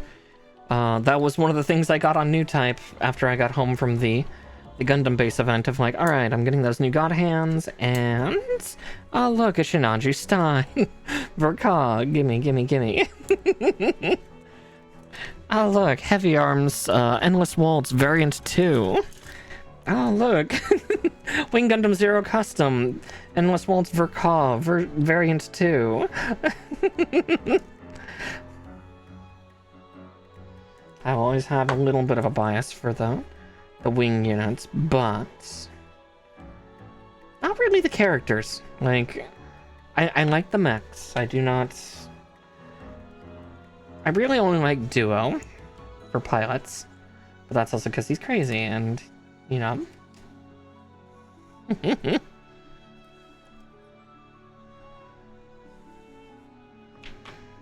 Oh, I can only guess how horrifying that might look. Fair. Probably not in here, Absolute. I'm not gonna be clicking any links while on stream, sorry. Better to put it in my Discord.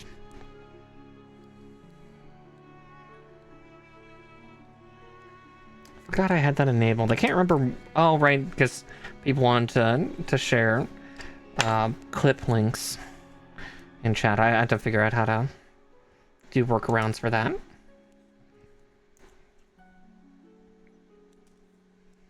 It's always something. Always some project. Trying to get Twitch to do exactly how I want it to. So drawing constructs and crafts would work.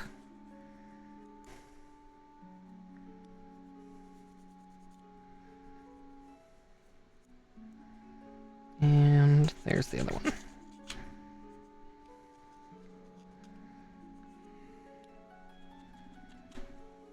That or the anime channel. Actually, I think about it, because technically, well, gaming thing's right. Armored Core, you said Armored Core, never mind, it's not anime. It's not anime, that's gaming. Yeah, I don't have a mecha channel, but I'm not sure if I want to bloat out another channel just for what's gonna eventually be, you know, Gunpla and Gunpla's accessories. I already have constructs and crafts for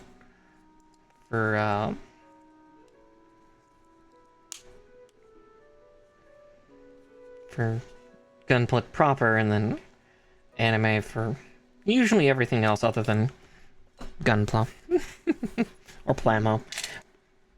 Pick your poison for the title, but Okay, from here, I just need to do, yeah, the interior shoulder joint, which...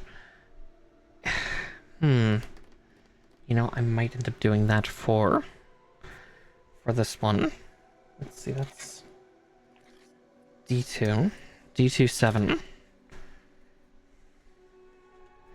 I might do that little cheatsy thing when it comes time for this, of actually attaching that piece onto its companion before I shove it into that main unit, but... C2 7s.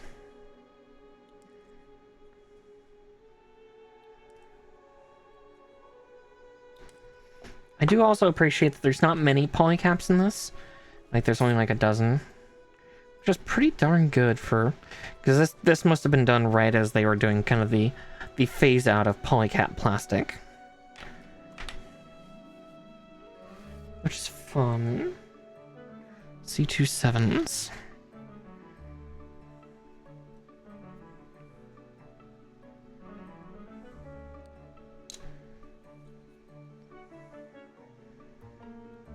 Okay, there's one. And the other.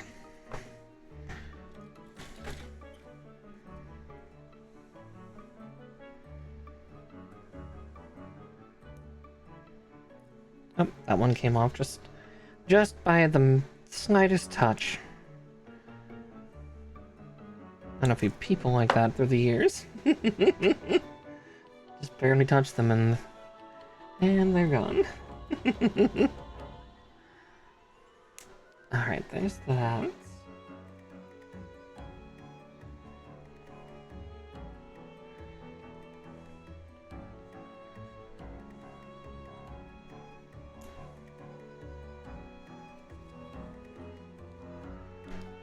And then squidge that in, but then make sure it pops. There we go. God, that is a really nicely angled shoulder control, though. Like, this is probably one of the most robust shoulders for a mobile suit that I have seen. It's been a while.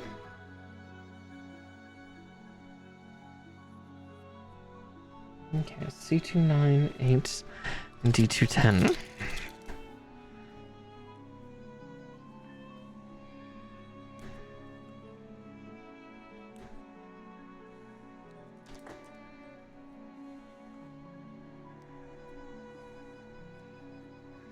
Okay.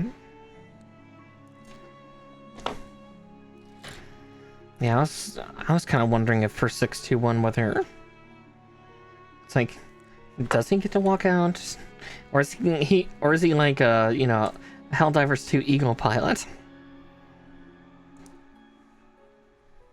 Barely better than a pile of meat and tubes. Yeah, I'll take a look in that later. Just because it is harder for me to jump out of Discord, or out of stream to look at Discord. I don't like getting too distracted. I already have a poor attention span. Don't need to exacerbate it further. Okay, actually, I was about to be like, oh, this runner's gonna be finished with this arm. It's like, no, it's got funnels. Oh no.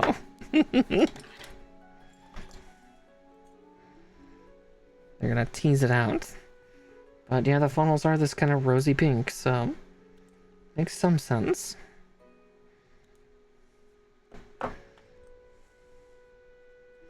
Yeah.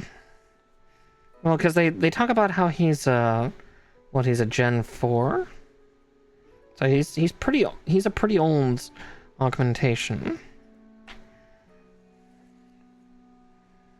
Or I guess they 621 really doesn't have a gender.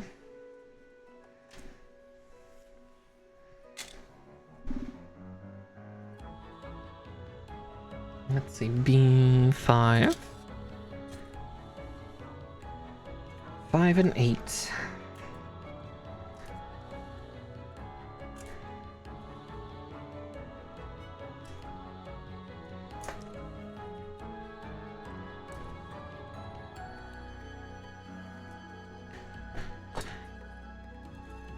All Let's see, this little part goes on first, and then we put on the big spooky plate.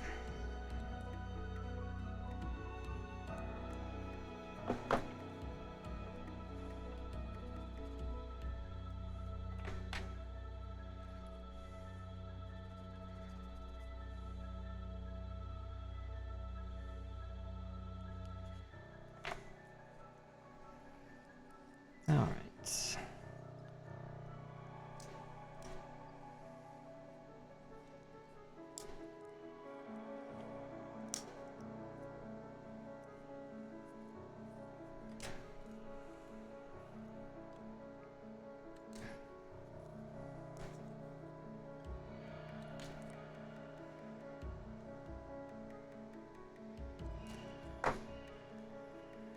Oh wow, I actually got that section pretty clean, but not perfectly so, but dang close.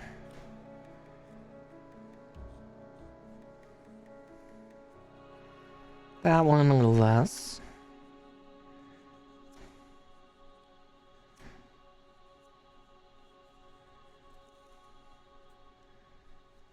That one was close. And it's gone. Okay.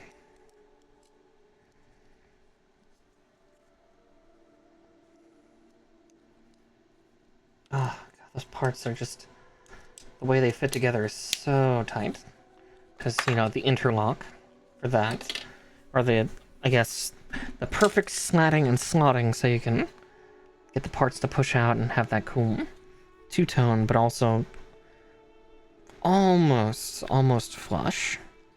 But not quite. Okay, C27s and D26. Now this is where I'm going to cheat a little bit. Because I think it might be easier if I do it this way. But maybe not, I don't know. Getting these two parts to kiss is just a little futzy. Oop. Okay, that one came off already.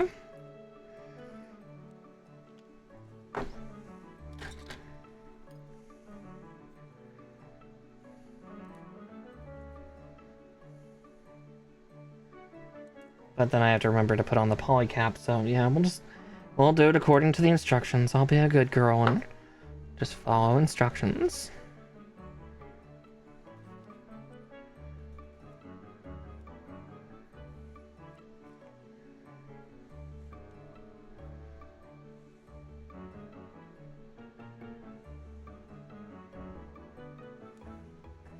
Oh, that's fair, Garbicus. Let's see.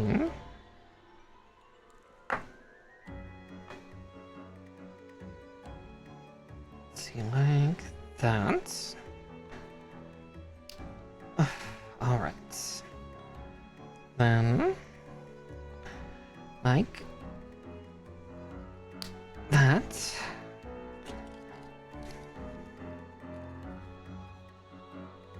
And then into this socket like so. Okay, now from here we gotta do the hard part, which is making sure we get this part in just right, because that's what polycap 3. Roger and Roger.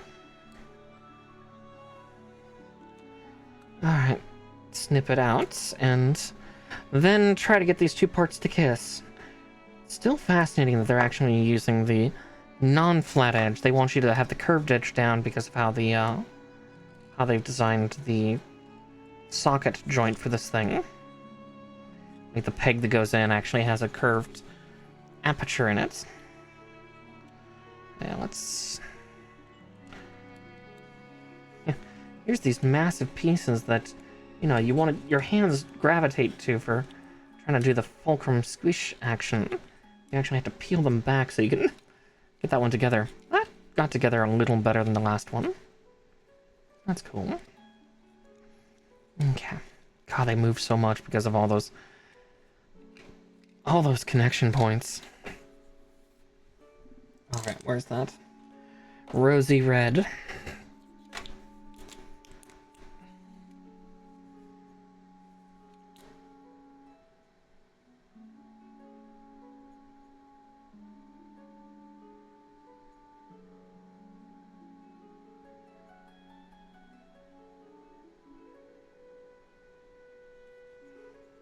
go for that side.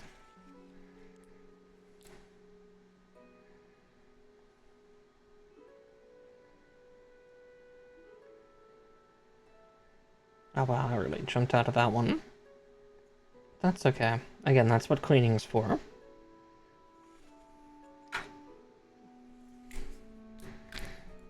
And there we go. We don't need pens for any of the rest of this project, because that does away with all those stickers.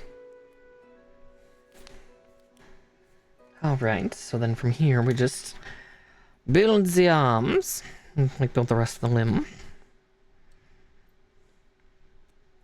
I think that's also what I appreciate, is that there's so few stickers on this. Like, yeah, are the like 9 stickers that you have to use in kind of awkward places? Yeah, 8 of them are, and I just don't want to fill those holes with a sticker if there's a texture. So, I can't remember, are those thrusters or are those cannons? They look like they're angled like thrusters, but they could be cannons. Because let's face it, Qubeley's a fucking mystery to me sometimes. To a lot of people.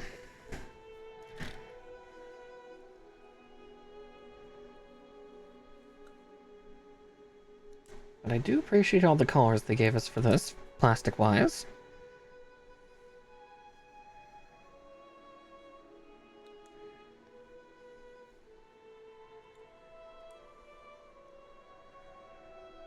This will look great on the shelf, though, once it's built. This is a fun little unit in general, so... a classic. Certified hood classic. I kid.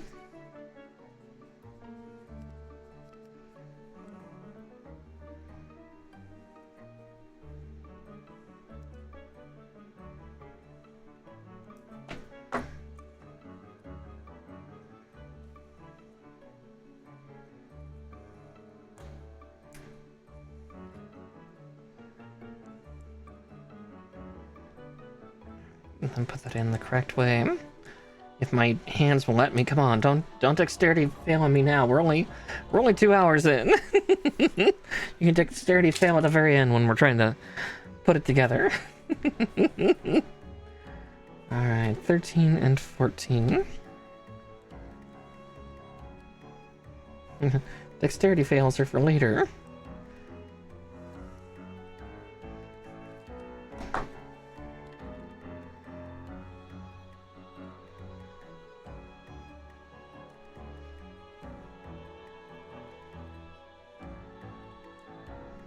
Oof, yeah, my hands are definitely already getting a little shaky and a little fiddly.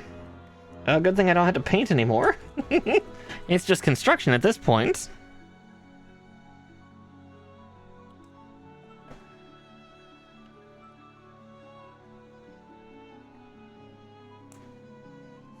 Somebody hold my trembling hands. I don't think that's going to help, Major. Fine, no lewd hand holding.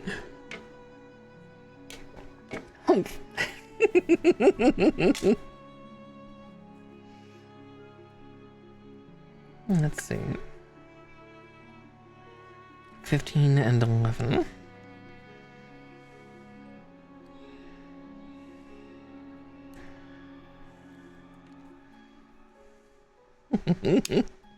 I guess I should thank you from getting too lewd and trying to ask for hand holding.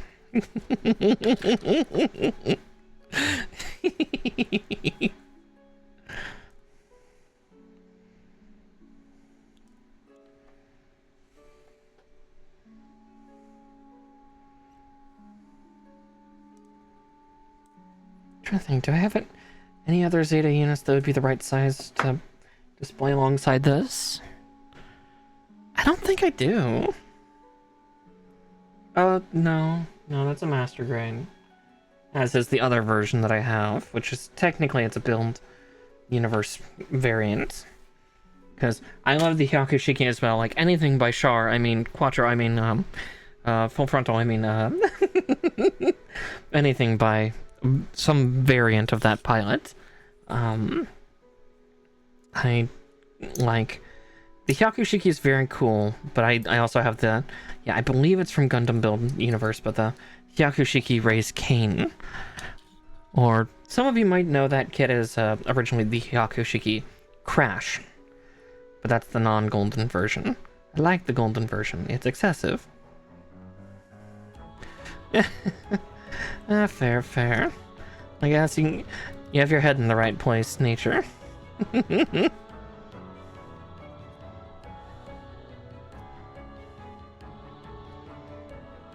Yeah, I'll switch over to water in a little bit.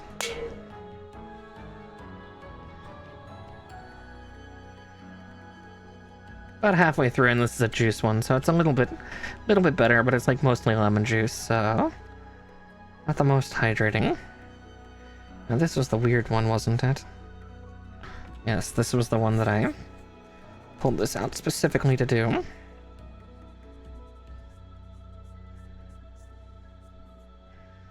Then 2000 to smooth it over.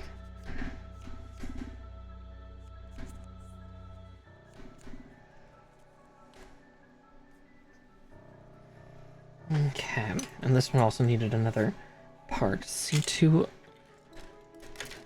16. See, that's what happens when you don't cut those out. That hooked on the other runner and tried to take it with it. I didn't follow my own rules. How dare I? I paid for it. Terribly.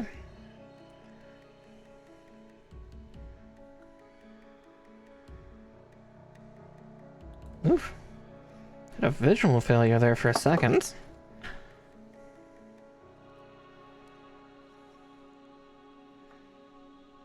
Okay, there's that.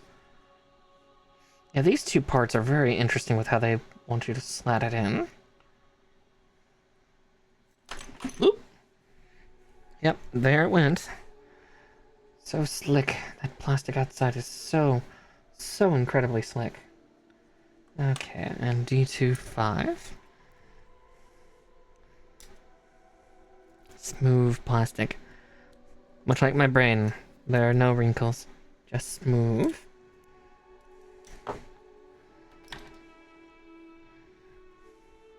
It's not true. I'm smart at times, but I'm just not always smart.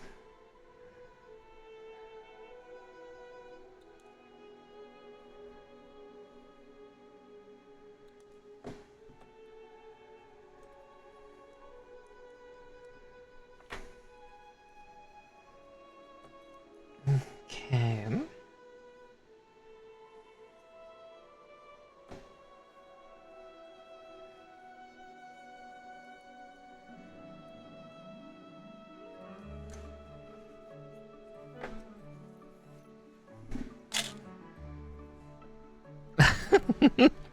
Brain is smoother than the curves of a dom. I feel that. I feel that in my soul. Alright. A few more snips in this. Well, I still have a few other parts to nab to put this guy together, this limb together. Then we can put the upper half together and be happy. Accomplished.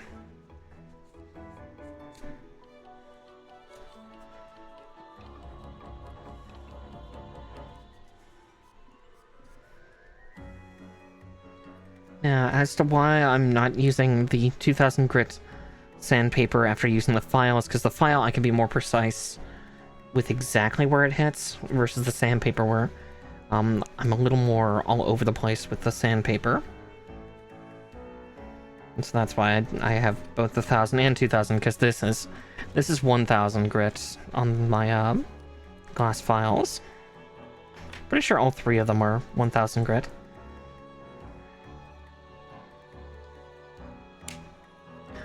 Oh wow, that actually went together super well. I was expecting more fight and, you know, struggle from it. D2-9 and D2-8. So let's get D2-8 out first.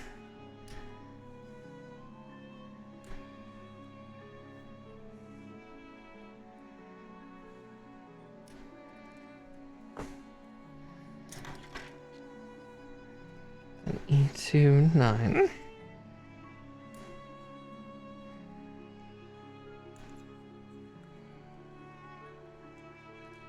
There we go.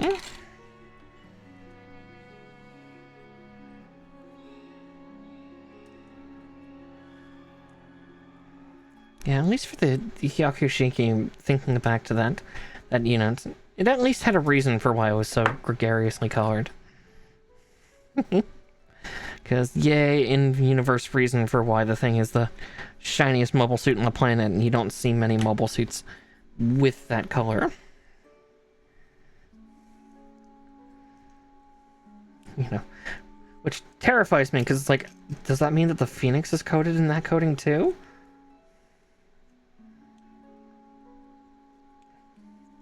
The Phoenix, I guess I should pronounce it more appropriately, but it's like, is the Phoenix covered also in the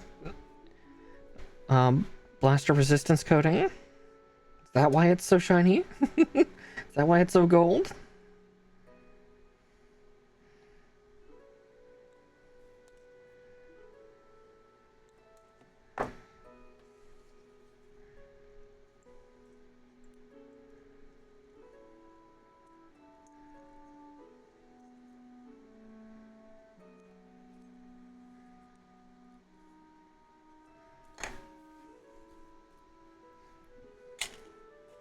Okay, and then D29.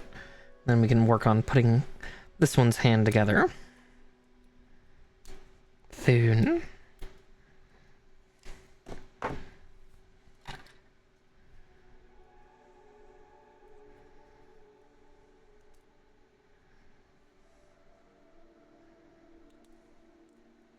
Oh.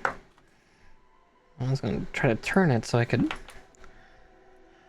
do that, but hey, if it's already ready to go, then there we go. Alright, just gotta find the hole in here.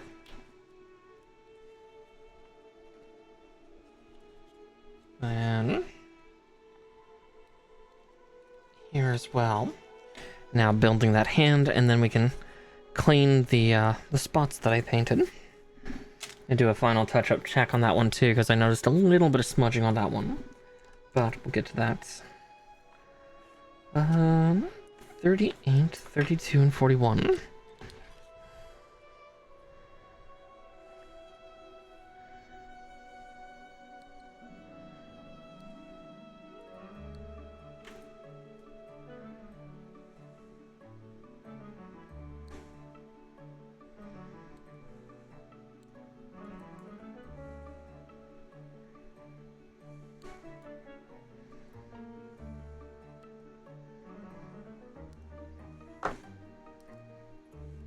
And then we'll be back for the other parts of that hand in just a second.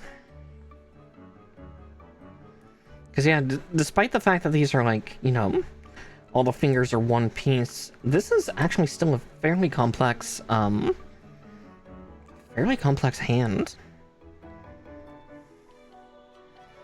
But again, should not be that surprising considering the fact that the Qubeley, its hands are pretty big, so them adding a little bit of complexity to kind of ramp up that kind of look is good. We probably will not be switching to the holding hands for this, for the beam sabers, because frankly the Qubeley looks more dramatic and terrifying if those are not installed. Because, yeah, you'll see. You will all see.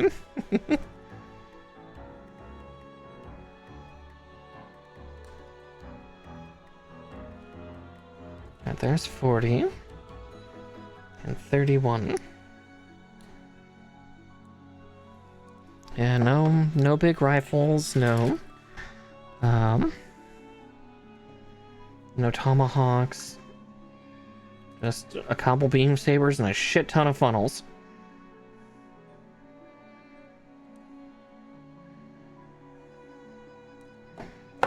Luckily, the funnels for this scale of it are not that bad. Oop. All right, we'll put those fingers on. Back on in a second. I just needed to have better grip to do that.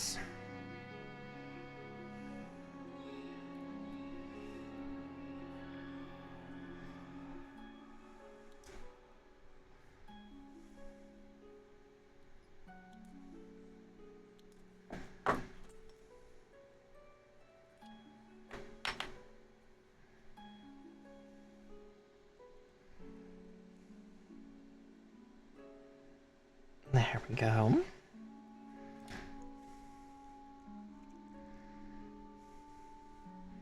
Alright, time for cleanup. One moment as I grab the Q-tips. And good old trusty alcohol.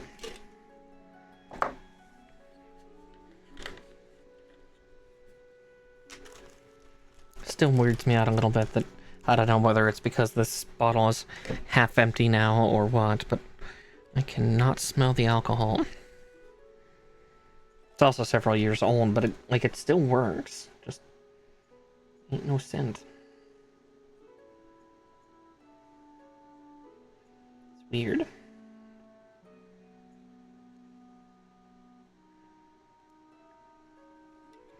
Okay.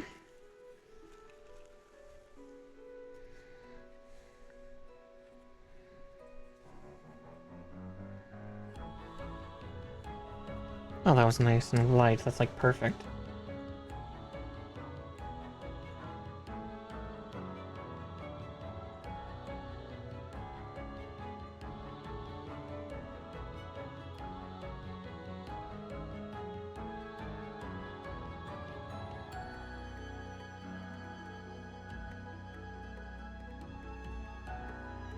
Okay, there's one. One side at least. And then the other. Yeah, this is the side that got a little messier.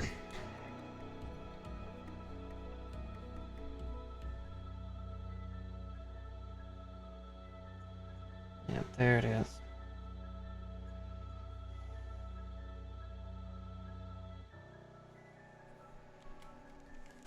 I could use the other side of the Q-tip, but I'm being a little bit wasteful, but...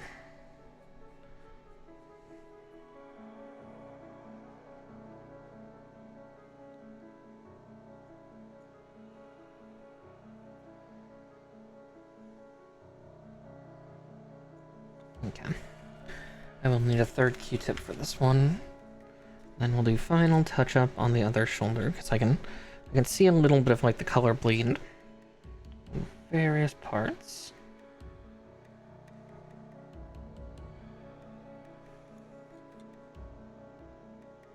Okay.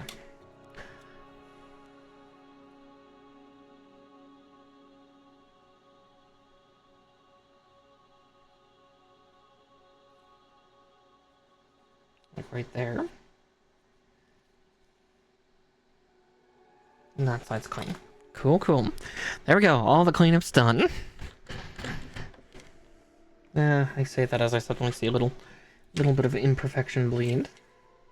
Yeah, still on this side, just in the shadows. Okay, light coat. Perfect. Like, we're all done. I lied. The ride never ends.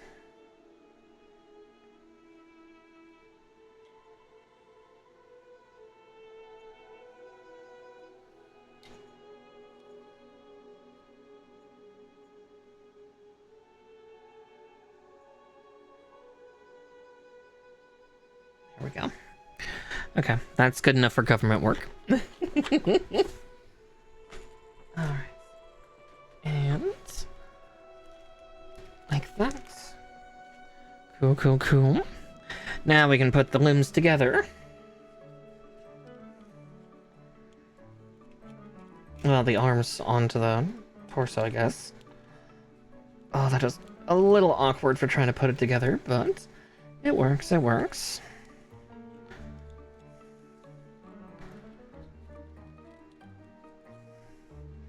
Yeah, that polycap's right in that shoulder joint. I don't like how loose that feels as I push it in, but... like, that one's nice and thorough.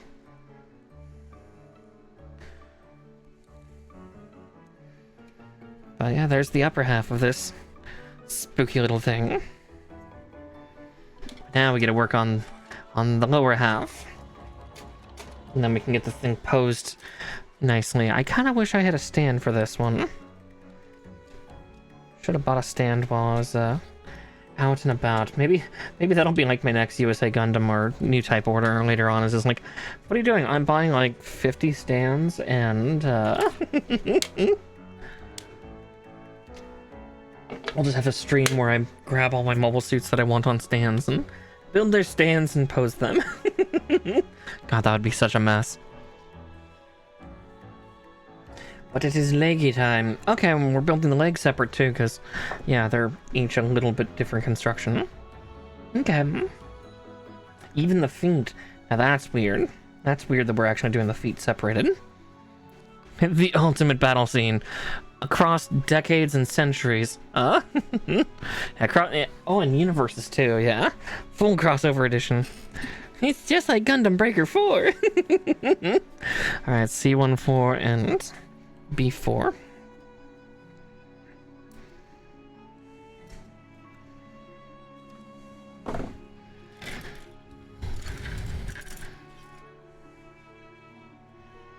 Soon, though. Soon we're gonna start burning runners down.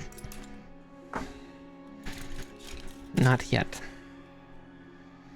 Well, also on across grade sizes, because so this thing is high grade, so it's 144th scale. So all the other Zeta era mobile suits I actually have are all master grade. They're all 1/100th. So, you know, another 50% bigger than this poor thing. Though the Qubeley itself is actually a pretty big unit, like, by comparison. You know, it's not exactly Sazabi or New Gundam level, but it's still sizable.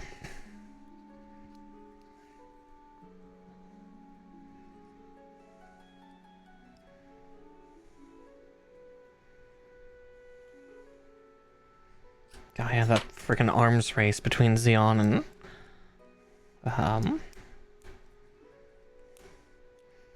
EFSF is terrifying. If you think about it, at least. Again, harkening back to that whole, you know, the Sazabi and the New Gundam, or the Nightingale and the Hainu versus each other, is literally 3 years before Gundam Unicorn, and then Gundam Unicorn has the wibbly wobbly timey-wimey thing that happens at the very end. And so E24.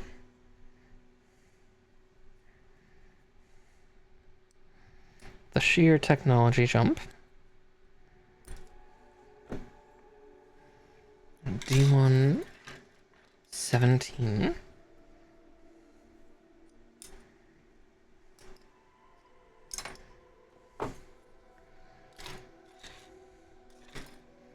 Then 2 polycaps, but we'll get those out in a second, because I need to make sure those go in the right holes when I put it together, otherwise this will go very poorly.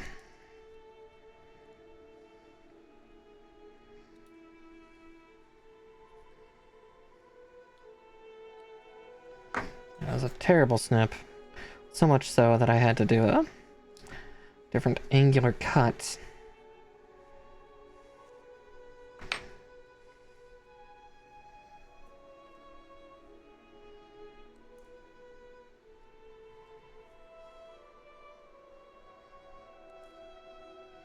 And my hands be failing a little bit. Starting to fail on me early in the night. Alright. God, yeah, that foot for this thing is so weird. It's like so bulbous.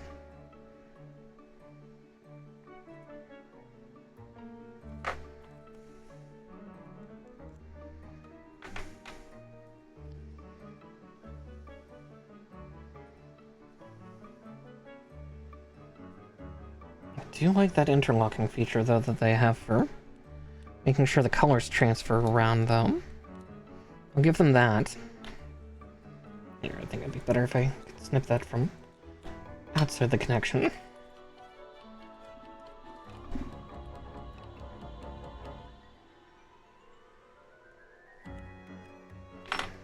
Might have chomped off a little more than I should have, but no one will know by the end. No one. Only I will, because it's me. So polycap 7, and then polycap 8. There's 7. There's one of the 8s. There's 4 8s. So I'm guessing another one's good. Yeah, another one's in the leg. Okay.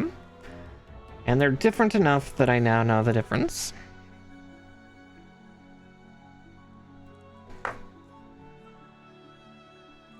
Oh, each on the side of my head. Eh.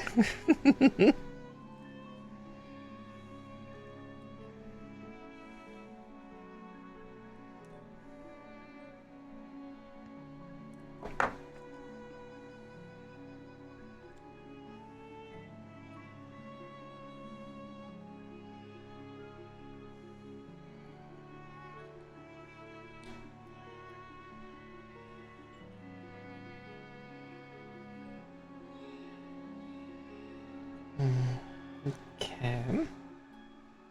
Did I get in? God, that does not feel like it's gone in correctly. It's not gone in the hole right. But it's also a polycap, so really should not be surprised, because they're... Again, I don't... that's the only damning mark here, but even then, there's not many polycaps. So I need... 18. Okay. So I can't be too mad, because everything else about this build is great. And at worst, if the polycaps start to wear down, I can eventually go out and get some silicone spray, and that actually does a wonderful number on securing the joints a little better, while keeping them so, you know, you can take them out and clean them and fix them.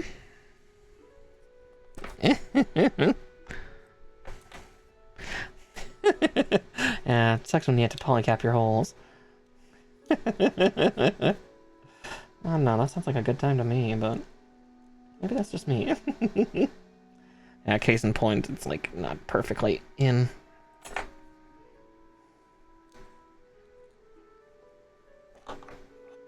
Keep them uncapped. And no capacity limit.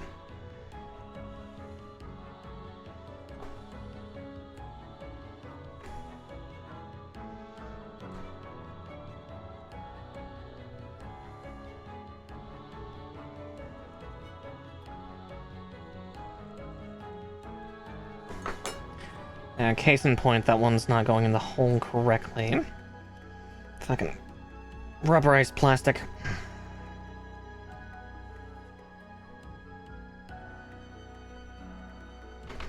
Will that do it? No.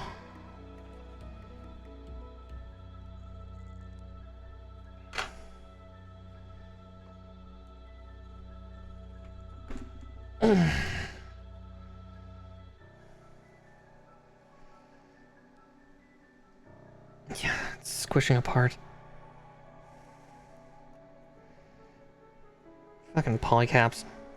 This is one of the reasons why I don't like polycaps, because like when you have to do something on such a weird piece like this, it's just... Ugh.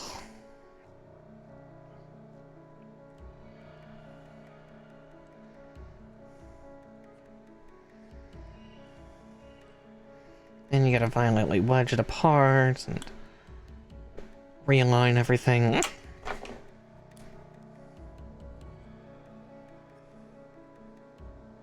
Oh, yeah. Case in point. That. It's not ruined, but it's definitely just going for a tear.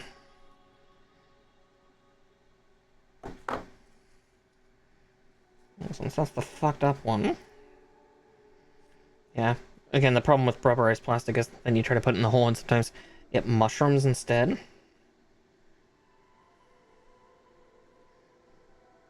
That's exactly what it did. That's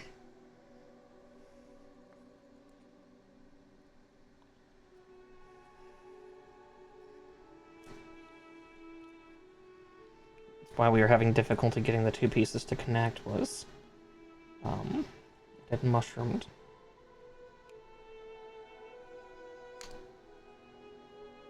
Now they're together. Again, it's my only gripe with this kit is the use of the old polycap. But yeah, that's a weird foot. Just kind of like this weird, like, you know, super angular on this part, and then suddenly kind of this pinkish blob. with the rest of it. C118, polycap 6.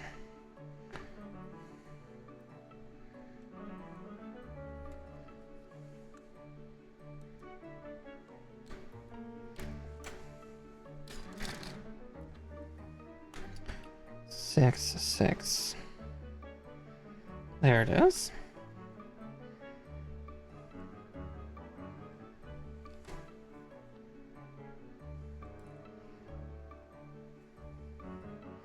It is part of why I like the newer, the, like, very new, high grades, like, from the last 2 or 3 years. This one's towards the end of them using the polycaps, so it's the end of the generation.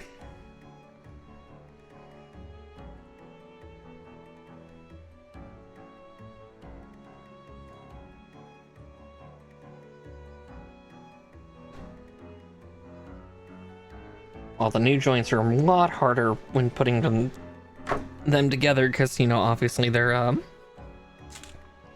you know, plastic on plastic actions, so they take a little more force. They are inherently better. So C1, 5. Ah, there it is. Because, yeah, they won't wear down over time. They won't degrade with use. Yeah, they don't have that mushrooming issue. They either go in or they don't. They don't kind of try to go halfway and fail. And this has been Mara's tirade about polycaps. And why she hates them. Alright, C16 and 2. I was just touching C16, so... But then where's 2? Oh, we're cutting these ones out. Okay.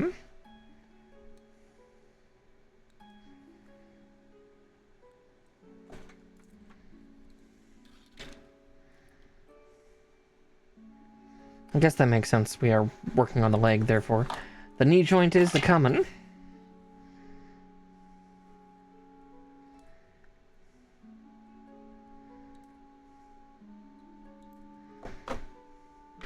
As I say, that last trim there was bad. It looks like the other ones are good. This one already had 2 of its connectors break off already, which is good. Again, when the injection point is that fine, it's like, yay, but at the same time, it can be a little bit spooky. Just a little.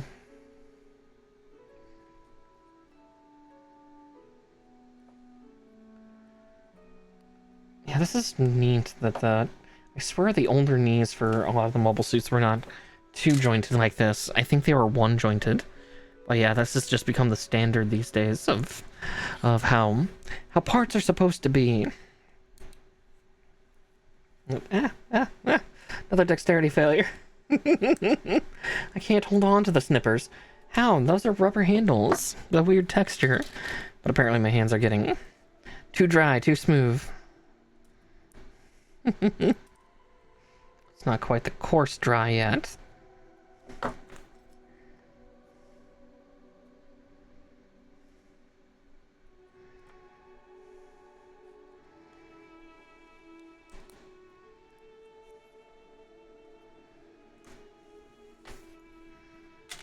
E1, 3, which is the blue. Thrusters that are blue? Question mark? Don't ask questions. You'll just be more confused.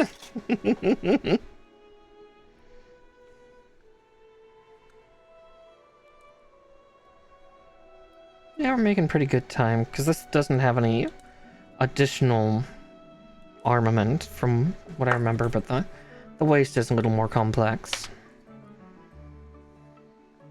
Oh, and I need a 16. Ah. I was touching it. Right, this is the thigh. The thigh meat of the mobile suit. Because no, this is not a Gundam, Talon.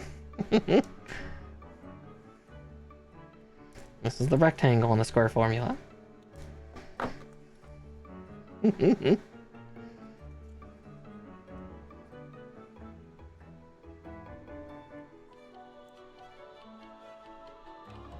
Again, it's me just being a little shit for a second, sorry.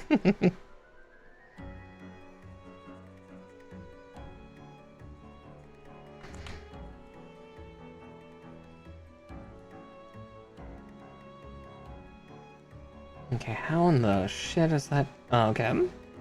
I see. But I was telling me to do that in sideways. I'm like, but there's pegs and there's holes. Shouldn't the pegs go in the holes?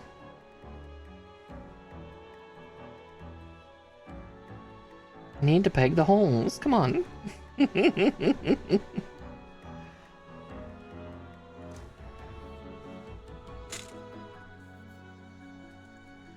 Okay, an A10.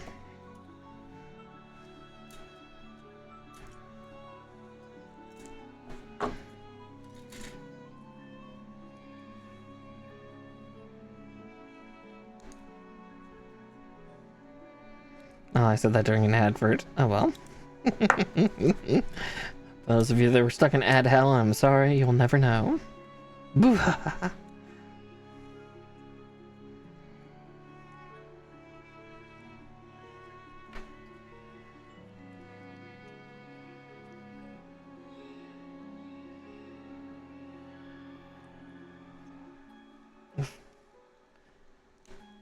There we go.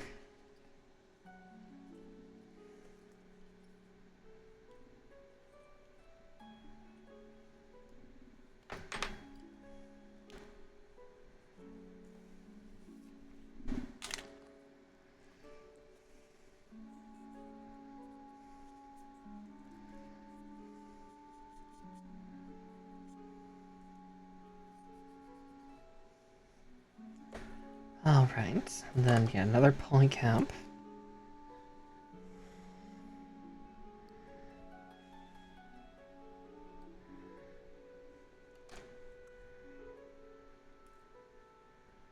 Yeah, we're getting closer to being free of all of them.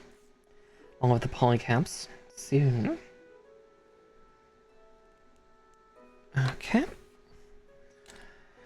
There's that, and now A7, D12, the bigums.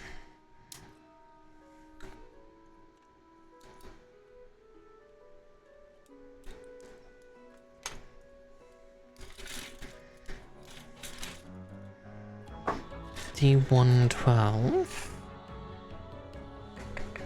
Ah, I was touching it. Surprise, surprise.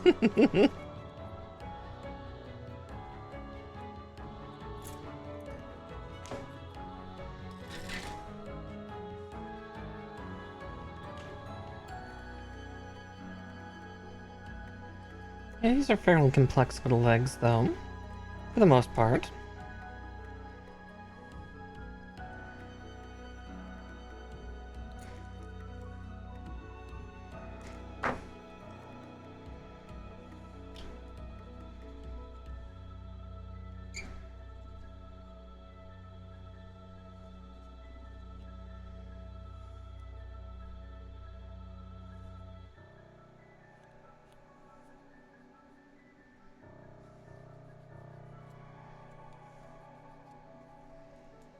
Okay.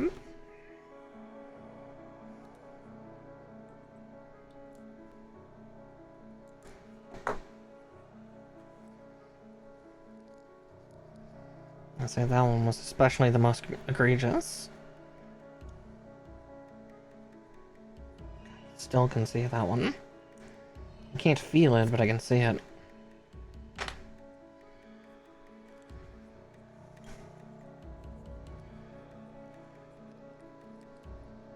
Not that we'll exactly get to see this one after we insert it.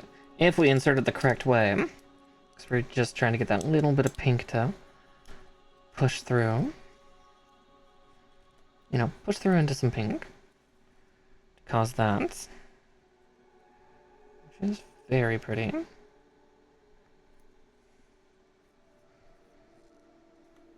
This is a very cool stylized unit. Glad I could finally get one. Okay, A12 and D122.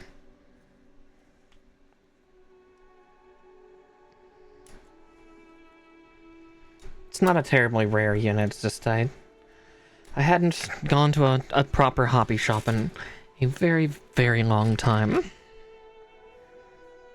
22, it said. You know, I try to avoid the places because they're dangerous, because if there's a bunch of gunpla there, I'm in trouble. It's also why like, I avoid a lot of like Asian import shops and anime stores, because they'll have a bunch of gunpla, typically newer ones. It's like, shit. No. Think of the purse, Mara. Think of your purse. I'm just holding it. I'm sorry, little one.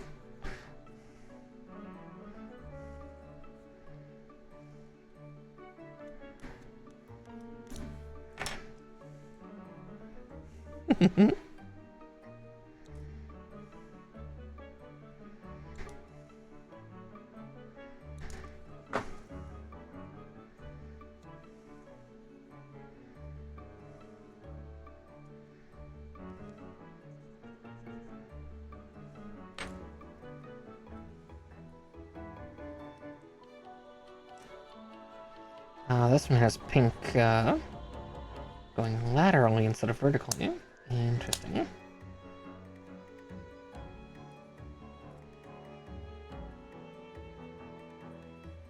Okay.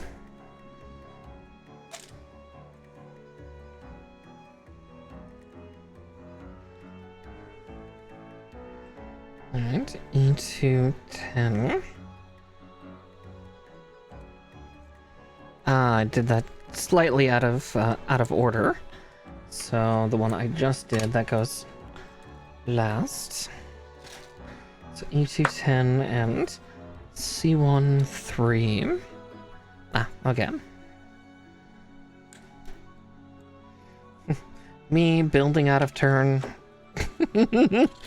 What? No. Next you'll tell me sometimes I build the knees backwards. On accident. It's never on purpose. But boy does it happen often. Especially with Witch from Mercury kits.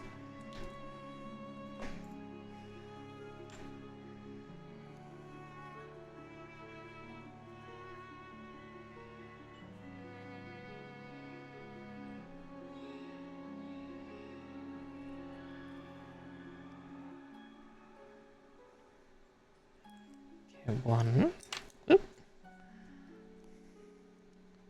two, and then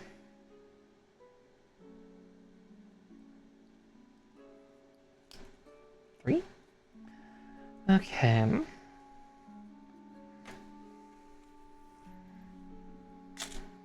And then this one just slaps on the other side. Interesting. None of that semicircle up top actually has a connection point. Intriguing.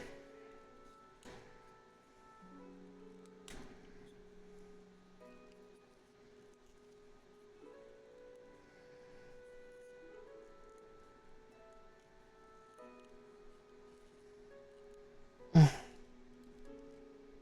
we go. Just using a bit of force to get it all together.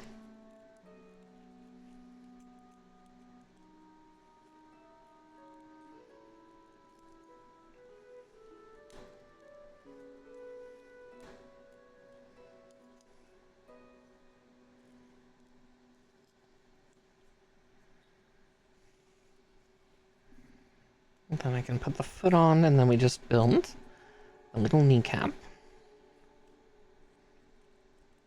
God, did not feel like I went in right, but I know it did because it's a fucking polycap. The ankle joint. Alright, so D14 and B7, which that will get rid of one runner for us.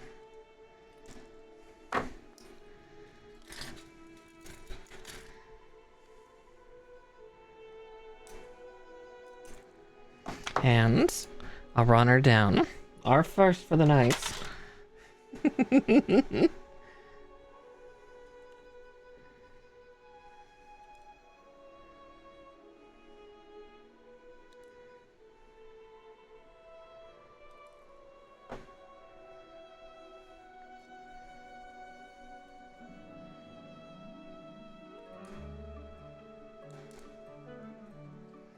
I'll trim the, or I'll file that down in a second. There. So I definitely did not chop that right.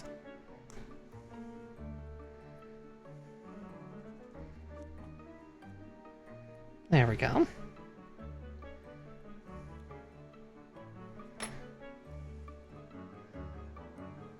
Oop.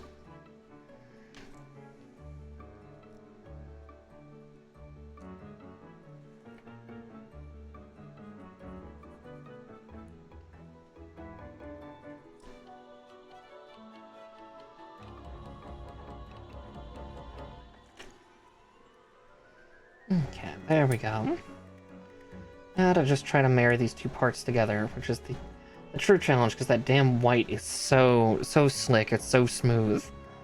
The injection is so, like, almost, I wouldn't quite say perfect mirror polish, but it's pretty, almost polished feeling.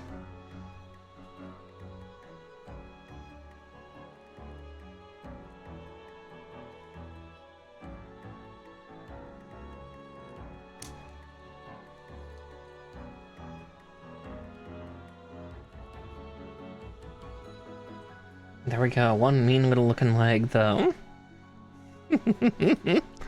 One down, one to go. Yeah, this build's very interesting in how they're having you build each leg and foot separately. So B4.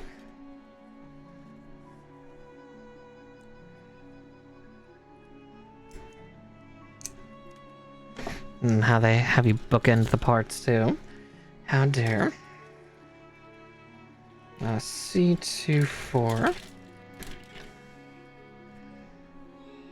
least the C2 runner will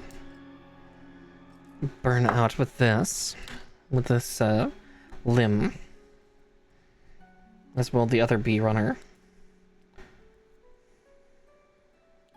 So all that's left is that kneecap, but we'll get to that kneecap in time.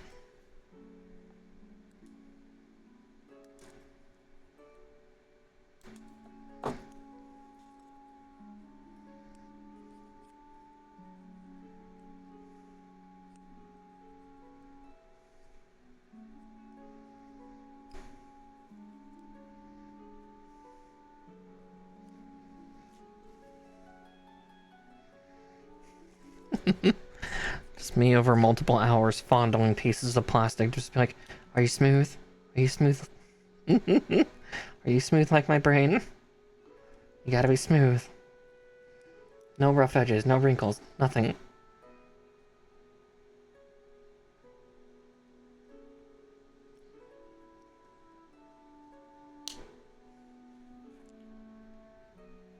Oh, I didn't realize there were two slats on the inside of that.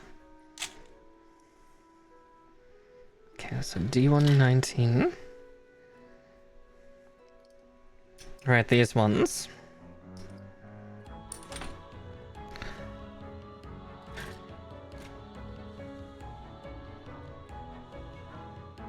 Oh yeah, the E2 and E1 runners will also complete with this. Good, good. Again, they really should, because really all that's left is the waist. The hips. A little snatched waist on this mobile suit.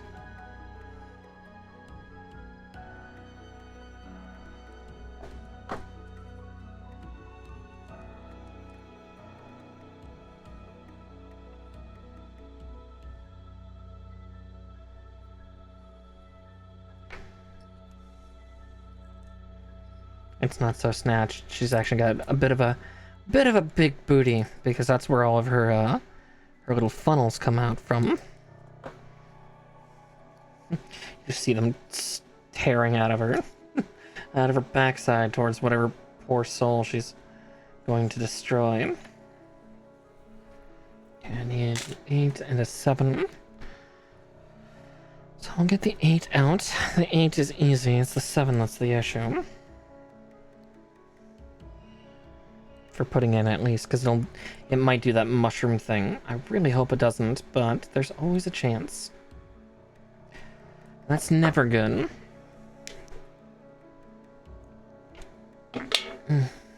Kim.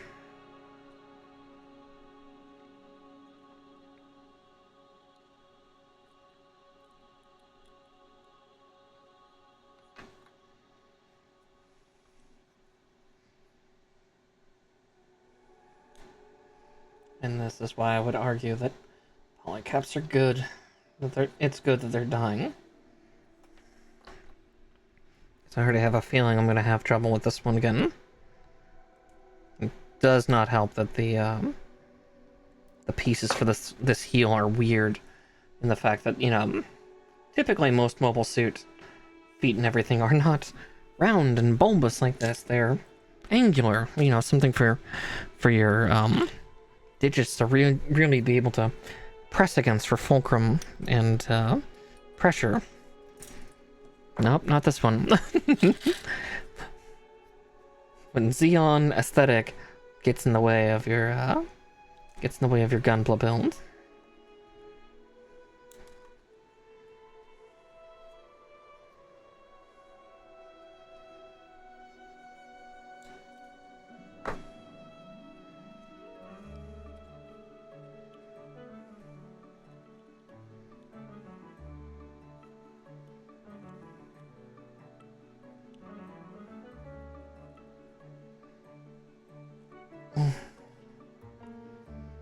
Yep, there it is again.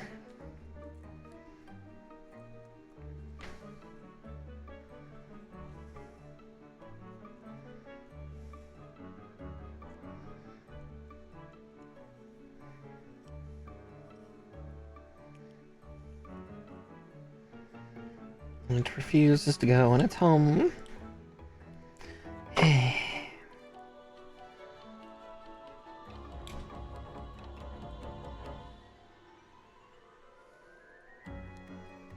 Let's see if I can pull it out of that side.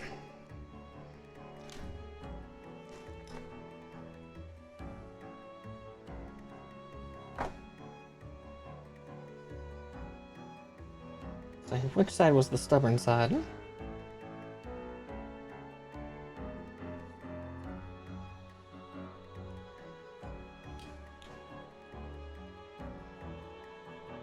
Come on, please. Please, damn it. There we go.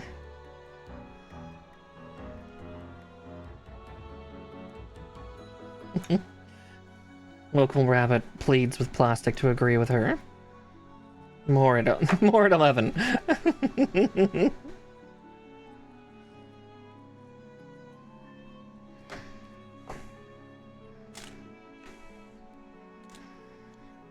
Okay, with that, I can actually close up this booklet a little more, and we can get to the next instruction.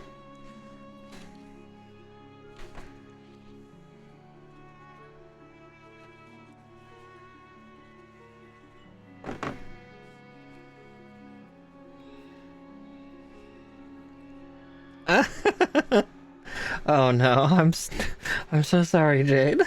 Let's see, 17. I have been arguing with plastic as per usual. I was not doing that on a Monday, then to question what I'm doing with my life.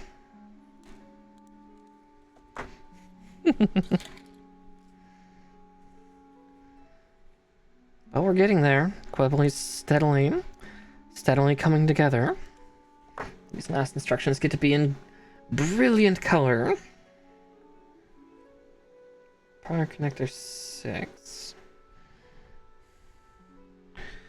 Understandable. I definitely feel you on the frazzling. My brain's still like that. I've been having misfires and kind of fritzes all day.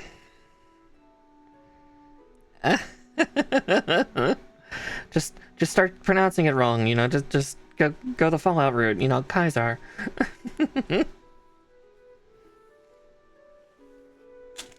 It'll help you feel better, question mark? I might just be making it worse, honestly.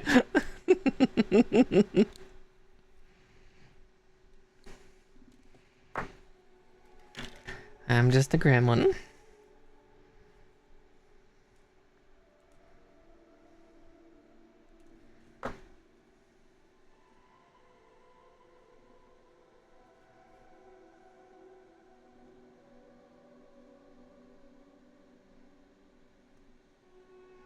And there we go. So there needs to be a satisfying pop. Oh, is that the actual proper pronunciation? It's not Caesar, but Kaiser? Oh no, we've been saying it wrong all the time.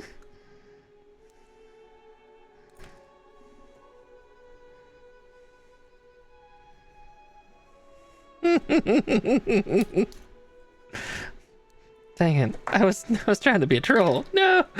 I was being correct.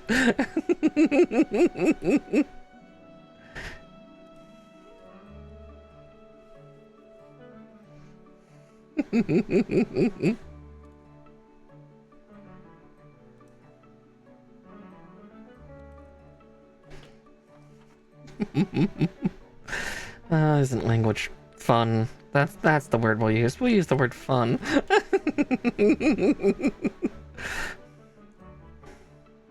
Isn't that the bane of all of our existence?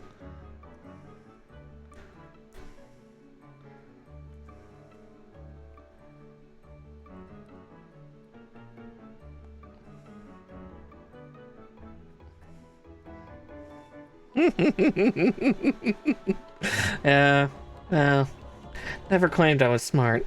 I'm as smooth as these Qubeley parts. No wrinkles, no lumps. Nothing to worry about, nothing to think about. Alright, one part left, and that's the ankle for this unit once we get there. Robot ankle.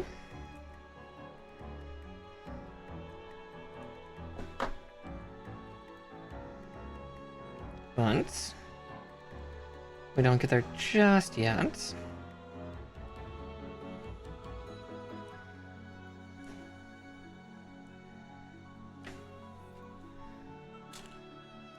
Okay.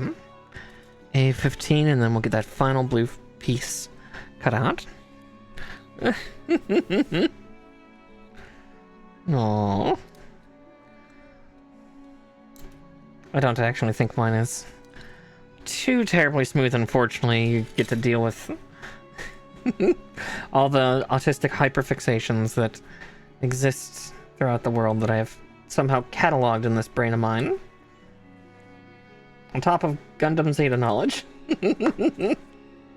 Spoilers. See,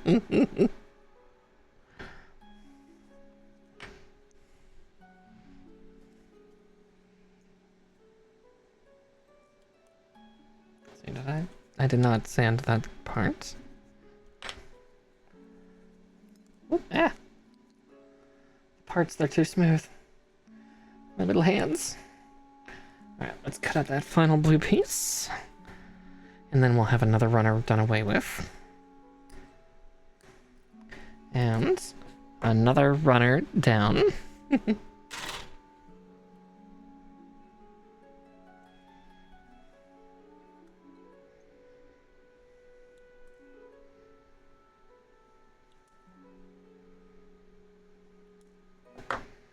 I've definitely sped up a little bit here. But we'll see. We'll get to that road when we cross it.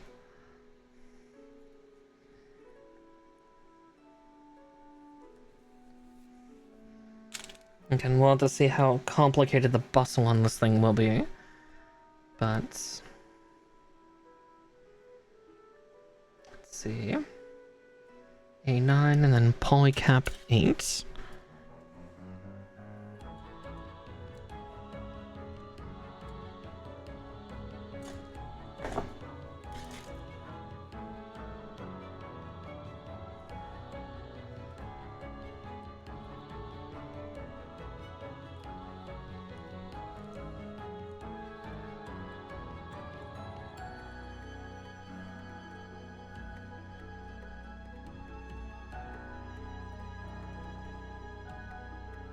Yeah.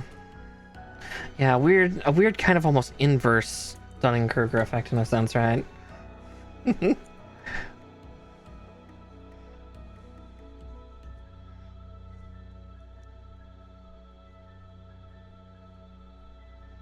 Yeah, true wow.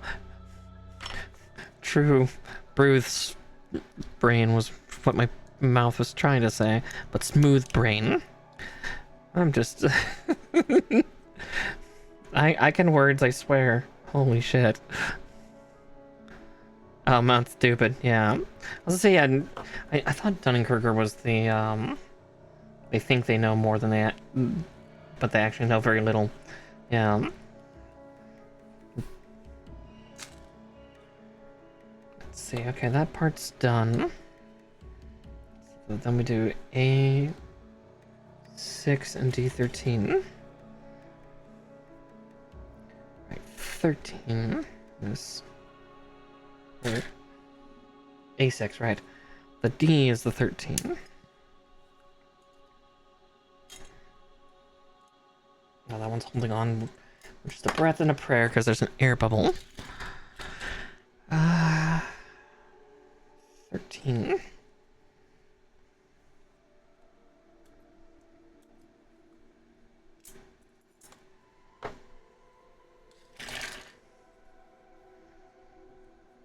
Then we'll clear 2 more runners here in just a second. Soon.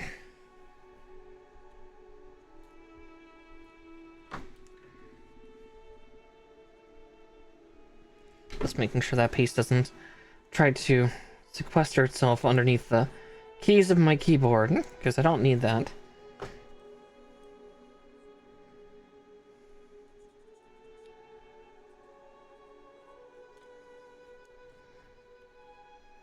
Right, thinking of smooth brains, my brain immediately is like thinking of Wicked, dancing through life, mindless and careless.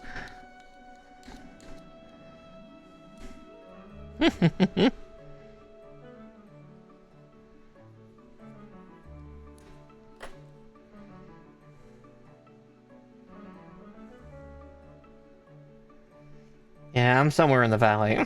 I'm somewhere deep in that valley right now. Might be enlightened on Gunpla? Maybe. Somewhere.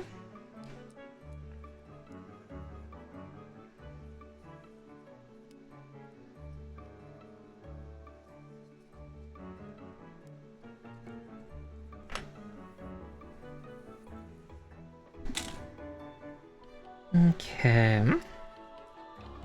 I really love how all these parts just kind of slot in just the right way to just make this look so good.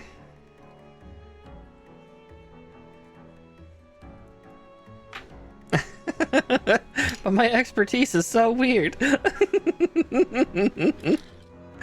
C23, which will kill this. It's like all the lyrics from like the 90s and 2000s. Another runner down. And...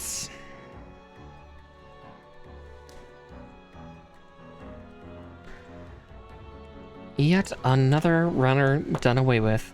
The purple, it's gone.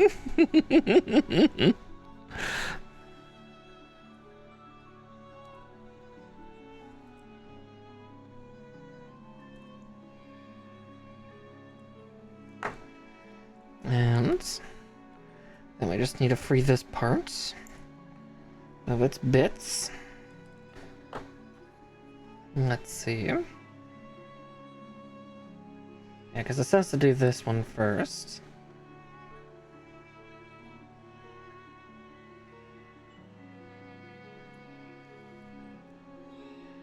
It'll also help if I'm holding it the right way. Don't need it being upside down.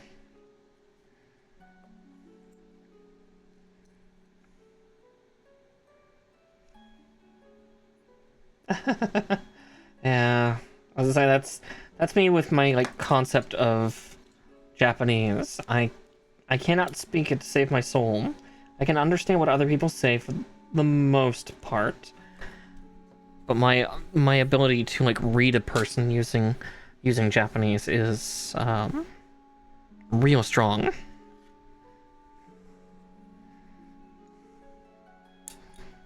It's part of why I can understand them, despite the fact that my word comprehension's pretty darn low.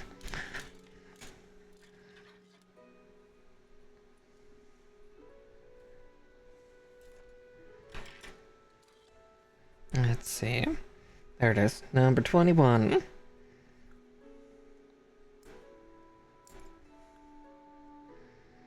Oop. That part's trying to run from me. Also, while we're at it, I'm gonna just... Don't mind me as I get real close to the mic, but that'll make it a little easier for me in the long run. That way then it's not touching the monitor. I always get nervous with that bookshelf touching the monitor. It's like, oh, please don't poke it too hard and cause damage, please. I don't think they make this model anymore. Yeah, it didn't help that my first Japanese teacher, like, she was not a great teacher for language comprehension. But she imparted, like, culture and, like, a lot of the physicality and, like, you know, other interaction stuff that the words alone just don't do. She was excellent for being able to read a person without the words in Japanese culture and interaction, so it was really helpful there. I did always take it entertaining, though, because she was, she had a Japanese last name, but she was very obviously, like, super fucking white, because she married into, like, her husband was an English teacher for Japanese students, and she was a Japanese language teacher for American students.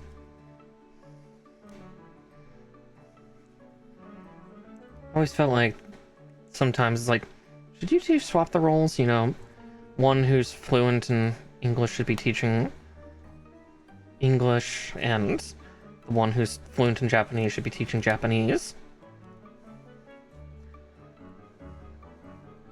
Exactly, yeah. I can fumble my words pretty heavily, but I can at least, yeah,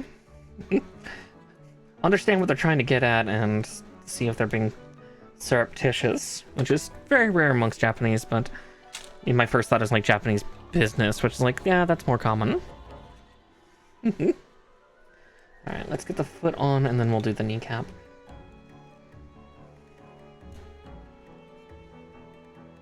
True, yeah.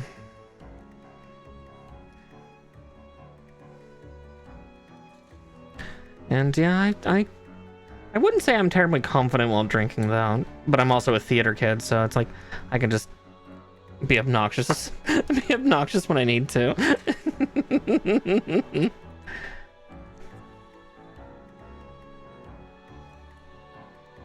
But maybe that's my tism at odds with my, theater-iness.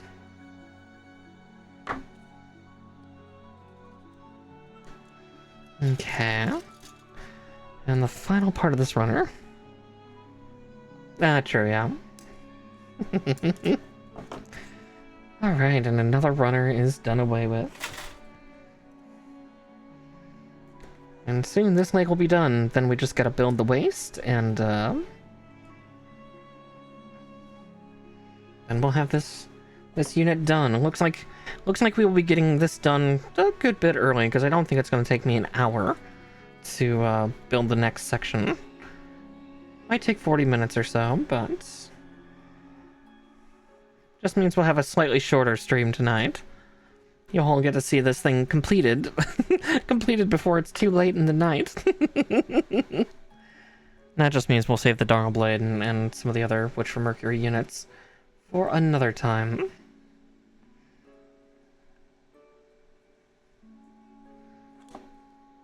Interesting. It's funny, the things I don't notice, like building this knee, it's like, oh, I didn't realize there's like 2 levels of interslotting there. I didn't even pay attention to that on the first kneecap. Alright, pointy knee, get in your home. If I can. Oof. Yeah, my hand's dexterity is definitely faltering. Alright. Alright, now for the hips.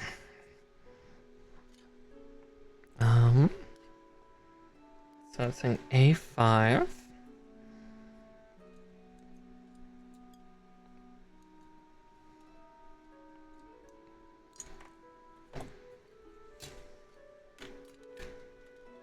And poly cap 4. The ball socket.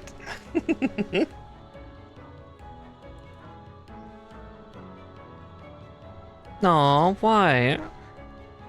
No, you don't worry, Jane. Nobody else is talking. It's fine. You didn't scare them off, I promise. I feel like that happens a lot with my chat in general, is just everybody's quiet and happily lurking, so don't worry. That's just your own anxiety talking to you. You're more than good, dear. I promise. Oh. I don't know why I would be doing that. Seribot should not be limiting you. Like, Seribot's not telling me anything. And it's not exactly one to go rogue.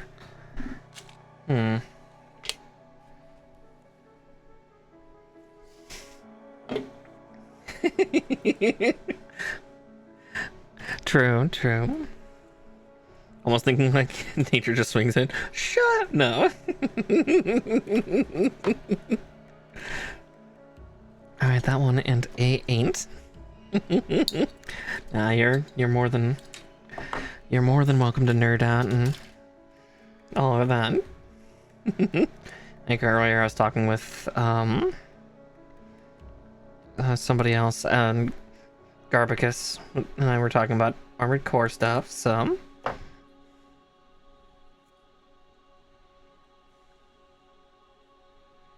don't be scared to speak, yeah. I'm not too terribly scared. I'm a VTuber. It's getting me to shut up that's the trick. Because even I don't listen to shut up commands.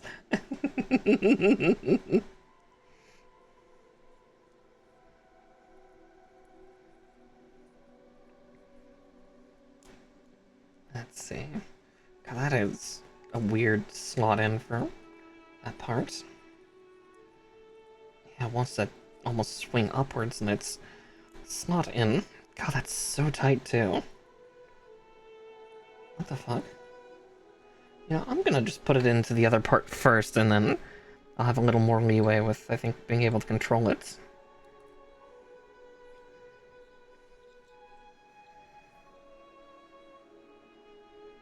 It's not telling me to do it any which way, so I'll do it my way.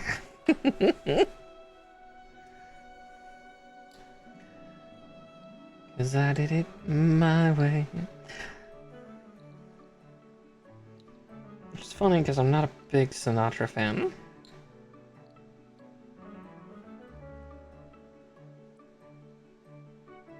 Oh, that might do it. Why was it not going in, Mara? Tell the class, come on, say it. I was putting it in on the wrong angle. No shit, it wasn't going in. It's like, why is it so tight? Maybe because I'm not putting it on correctly.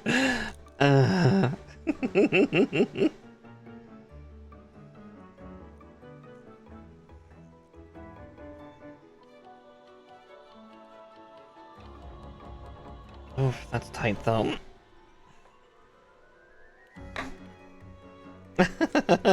I would say at this hour most people go quiet. So again, there's nothing wrong with that. It's the lurking hour. Okay, A1 and A2.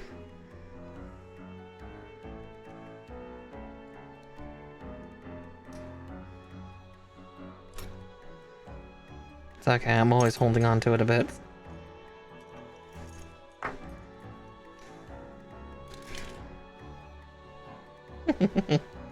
Ooh, walkies?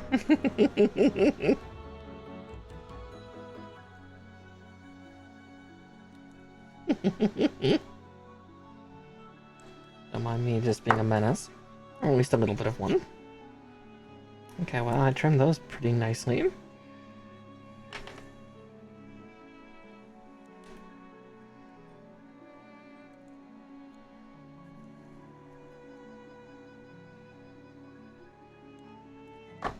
That one, not so much.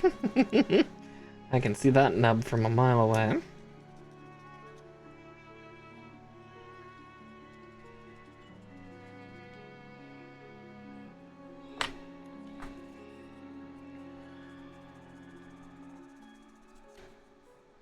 Oof.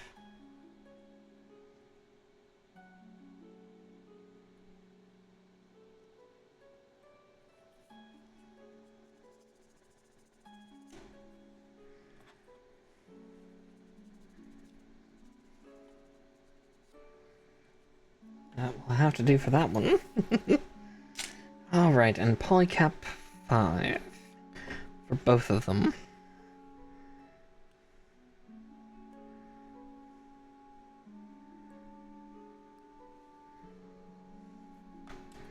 I think that double-ended one is for the undercarriage for this thing if you hook it up to like a stand maybe.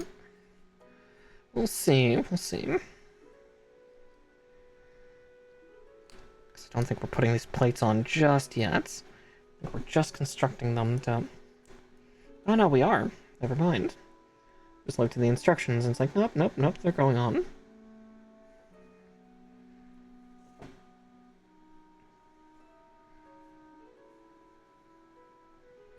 Okay. Like that. And then we'll get this other one on. Not sure how I feel about this kind of hinge being made of the plastic. Or the rubber. The rubber-like plastic. Feels like it would have been better as proper plastic. But, you know, who am I to dictate? Who am I to tell Bondi how to do this in the past? Okay, A4 and D16.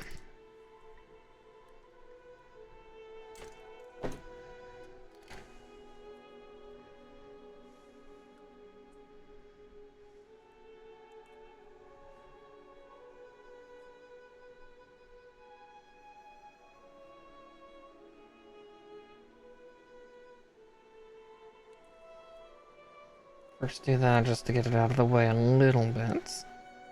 Oof. Yeah, there's no good way to snip that, is there? Yeah, there's not. That is one you file down a bit.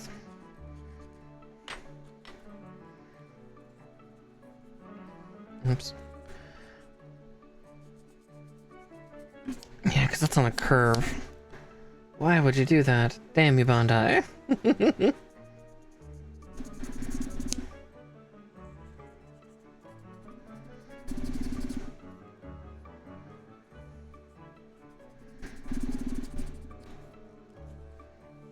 You know, just violently sand the plate. Okay, D116, the one I'm touching.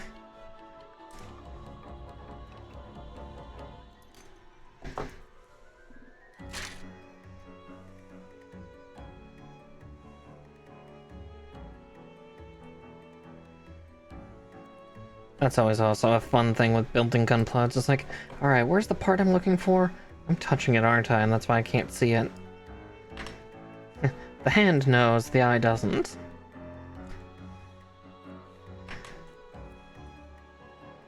Sure, there's a bit of psychology there too with it. Oh, that is an interesting set of connectors. Did I put it on the right way? It's not upside down? It's not upside down! Woohoo! Alright, and then we just put that onto the front there.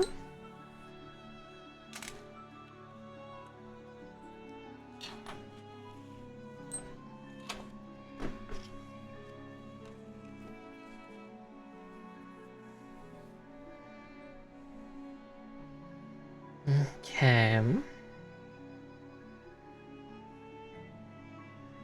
So all that's left is the tail. Oh no, it's telling me actually to assemble the robot first, and then we... I guess that makes sense, because that tail bustle is, real kooky. I guess it would be easier if I did the legs first.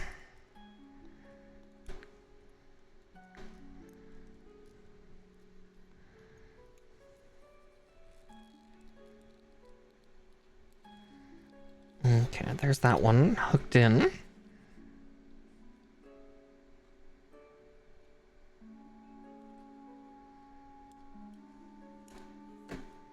Wait, how in the nine hells did that even go in?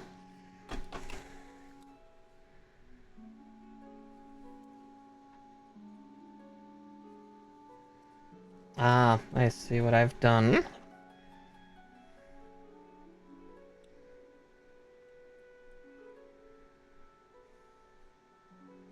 Yeah, whoopsie doodle.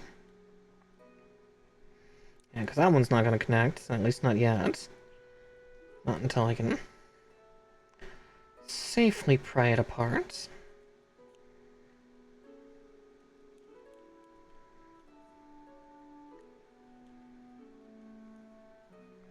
Accidentally built that joint backwards. Yeah, whoops.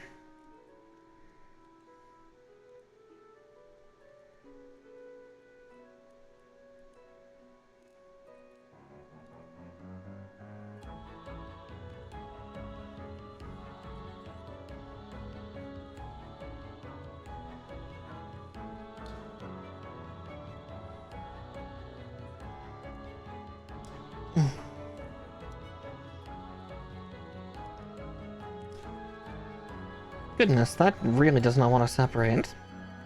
Come on. Come on. I need to access the hip real quick. And I can clean some of the damage I'm doing. This pry blade is, a little aggressive. Just a wee bit.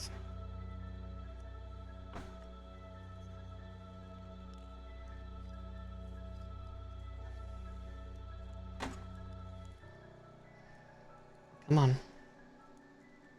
Disengage. Come on, baby.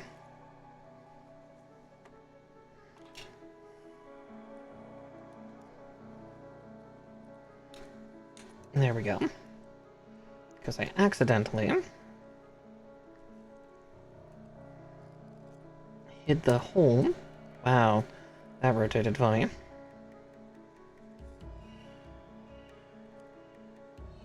Like that. Okay, and as I said, while we're at it, I'm going to just touch up that armor piece, because I did. That prying did a little bit of cutting here and there. Unfortunately.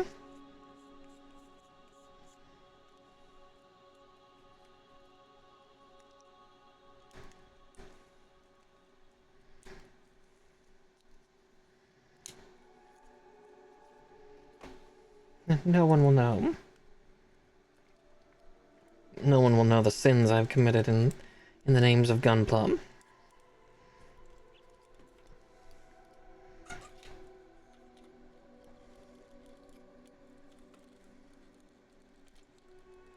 Oh, I didn't like the squish that just did there, but okay. Yeah, we'll get this thing more appropriately posed right now. It looks like an awkward kid at a dance. Oh look, it's me! Alright. D14.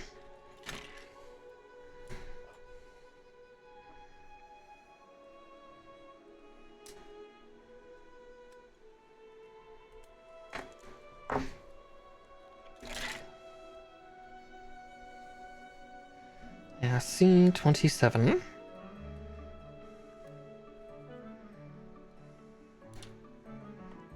Okay, and as I said, I'm not going to use the closed hands here, so we're just going to call this runner down, because there's not much need. Again, this thing doesn't have guns, and I don't really want the beam sabers. So, there's that. Here, we'll just go like that for a second. Because I'm trying to get ahead of myself. I'm like, I want these runners out of my sight, but not yet. Not yet.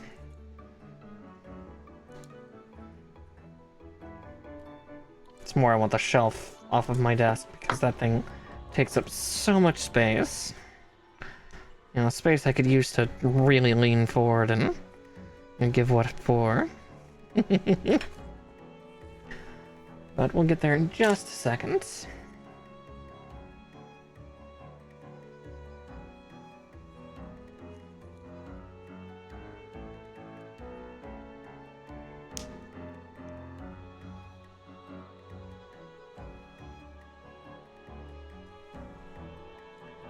Okay, D11. And then A3, and then we get to cut out all these little tiny funnels.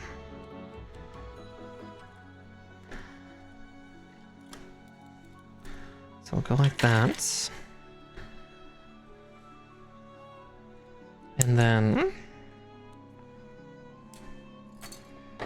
another runner down, this time properly. But since it's only these two left and they're all the same part, I'm going to just go like that. Give myself that space. That space I desperately crave. And then we'll trim these two parts out and snap them all together with this big old bustle piece.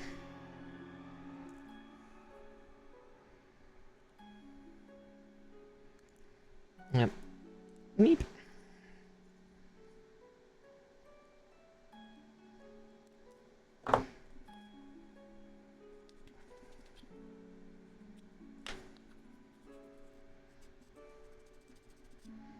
Always fun when I snip a little too much, but again, that'll happen.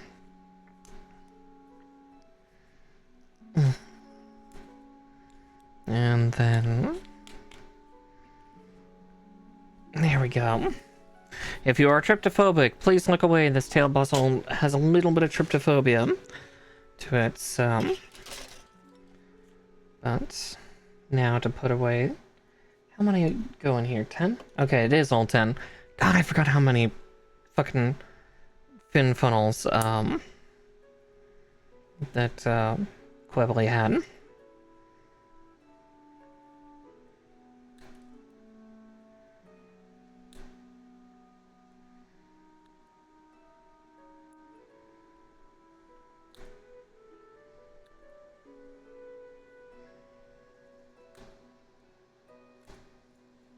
Okay, and a runner down. We'll do the same here, just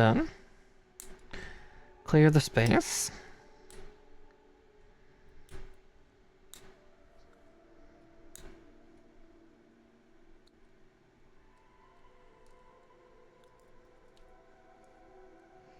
And another runner done away with. Okay.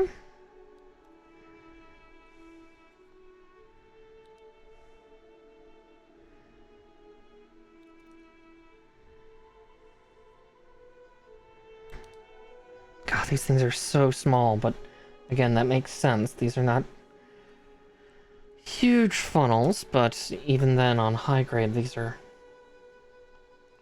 minuscule.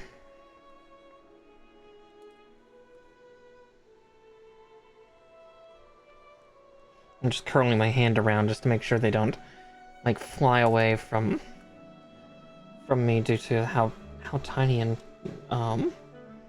everything they are. God. $10 says this thing probably has an effects kit somewhere where you can have these little fuckers fly everywhere. And death rains from above. In a different sense. And before we snip the other row of them out, I'm just gonna get these situated in their home if I can.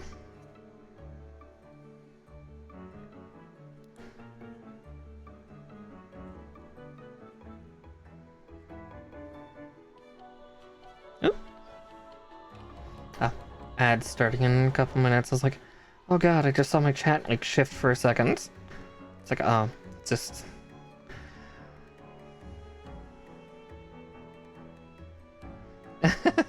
Death from above, an hour. Oh god, are you throwing a roar?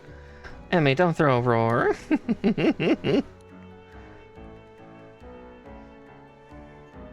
I know they're small and eatable, but... I don't think she'd approve. No. Good. Good, Emmy. Because she's wonderful. She does not deserve to be eaten.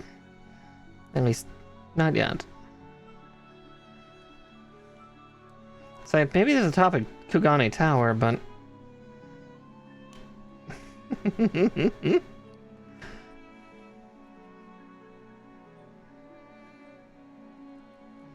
Ah, there we go. Right, this thing's supposed to almost be kind of semi-pincushion-esque. The final part of this mobile suit, and surprise, surprise, it's the most tedious.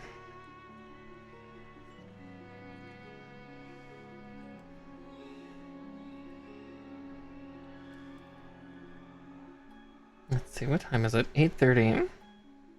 Yeah, we'll end early, as much as starting another kit would be fun. We'll save that for next Monday.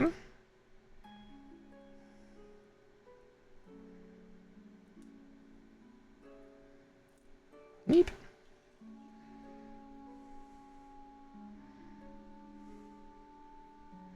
She knows what she did. Oh dear. Aurora, what have you done this time? Oh, she's doing okay.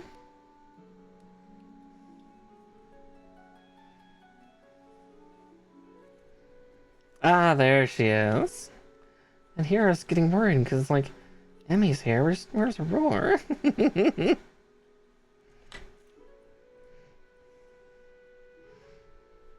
That's fair, that's fair.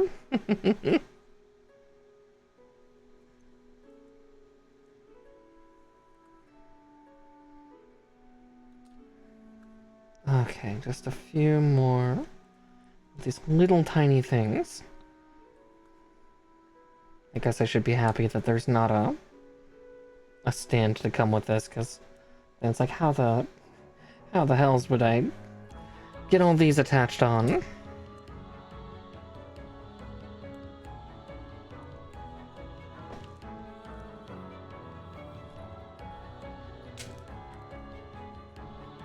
Alright.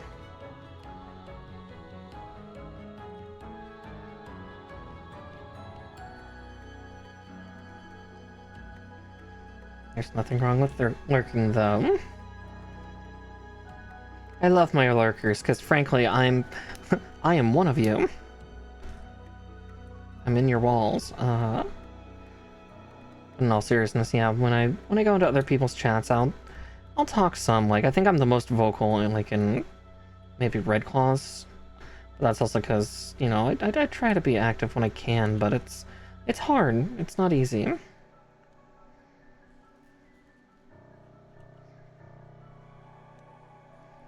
But I'm real good at lurking. There we go.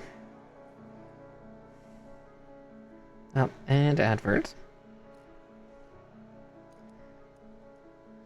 We'll just get these little pins pushed in, and then we'll hold off from attaching the butt until adverts have lifted, so the people in ad hell don't have to deal. Again, though, if you are tryptophobic, do look away, because this is a little tryptophobia inducing. I don't have it, but again, we've got like little things in a hive pattern. The back of this thing. Oop.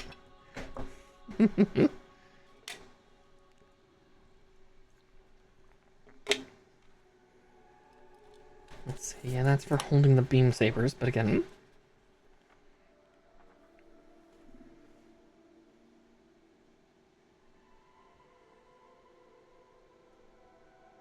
Oh, what is that little part for? Let's see. Polycaps. Yep, that one's not used, so... we can at least give the satisfaction to advert folks of another runner down. And then we'll get this girl not looking like a sad prom person right now and get her into a more proper look. A shame that, yeah, I don't have a stand, because again, usually this thing's in space, but... there we go. The ad break is finished, so... yeah, we just got the last of the little funnel bits in there. Let's just make sure they're all squidged in just right. And then they would fly out under the command of... oh, right, this isn't actually a bustle, it's actually a backplate.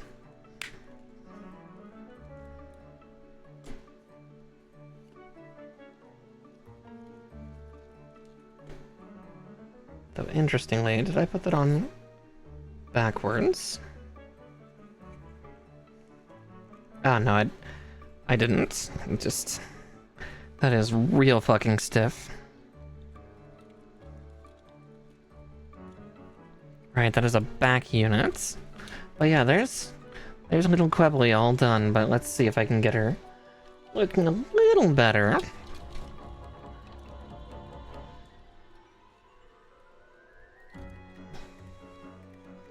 Let's see, we'll go like that.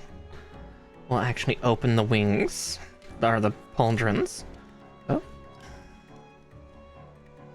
That one's extra loose. You good, boo?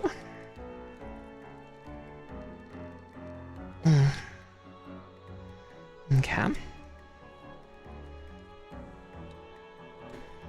Okay, that one, the weight of it's just a little much even for the winglets.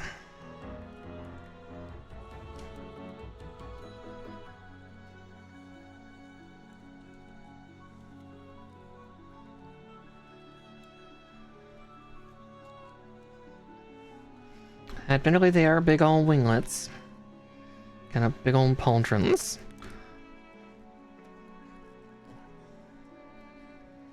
Let's see. Yeah, this would look cooler if I could have all the funnel bits floating out, but... we will have to make do, because, unfortunately, I just don't have anything that would properly showcase it. Let's see. That, and then...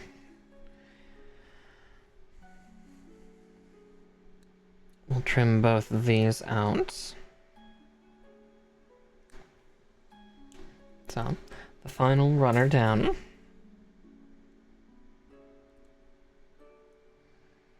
Because while we could have her wield the swords, normally, we can have her wield it another way. Because they are technically also blasters.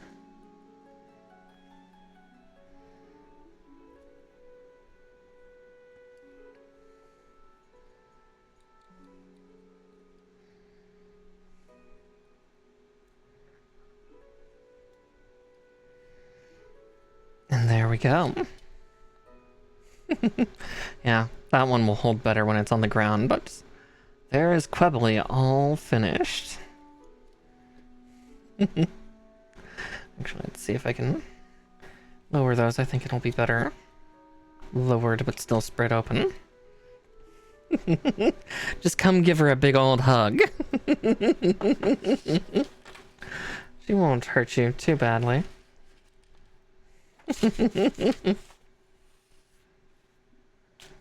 Prototype mobile suit for new type.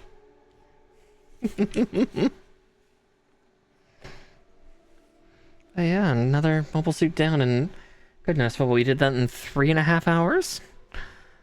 Goodness.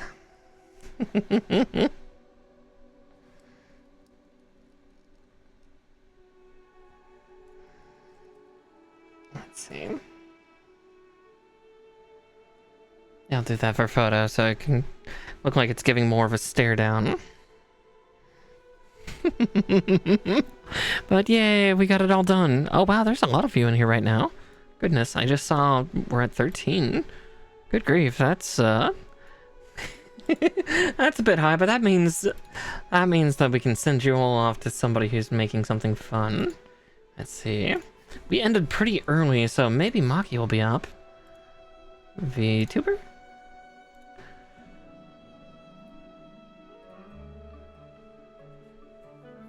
Let's see.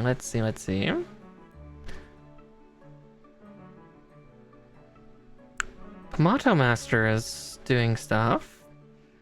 She's pretty big though.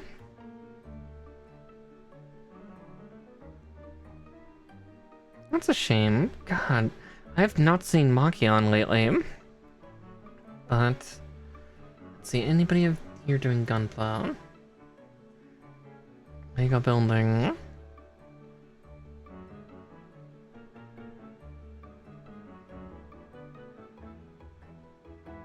Yeah, looks like the best might be Pamato.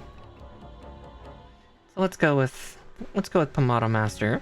Looks like she's, let's see, what is she making? She's somebody else I look up to quite a bit too. What is she crafting?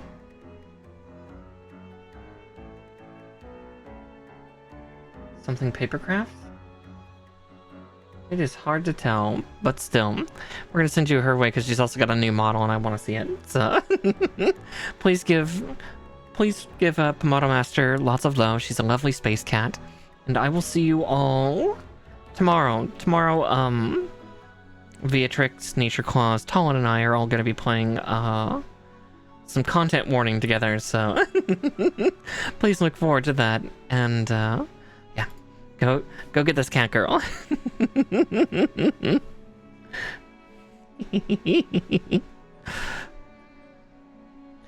Yeah. That's a really interesting keyboard too. It's missing so many keys. That's well designed. Alright. Got you all there, so I will talk to you all later. Night-night! And to those of you on YouTube, thank you so much for joining. I'll catch you in the next VOD, okay? Night-night!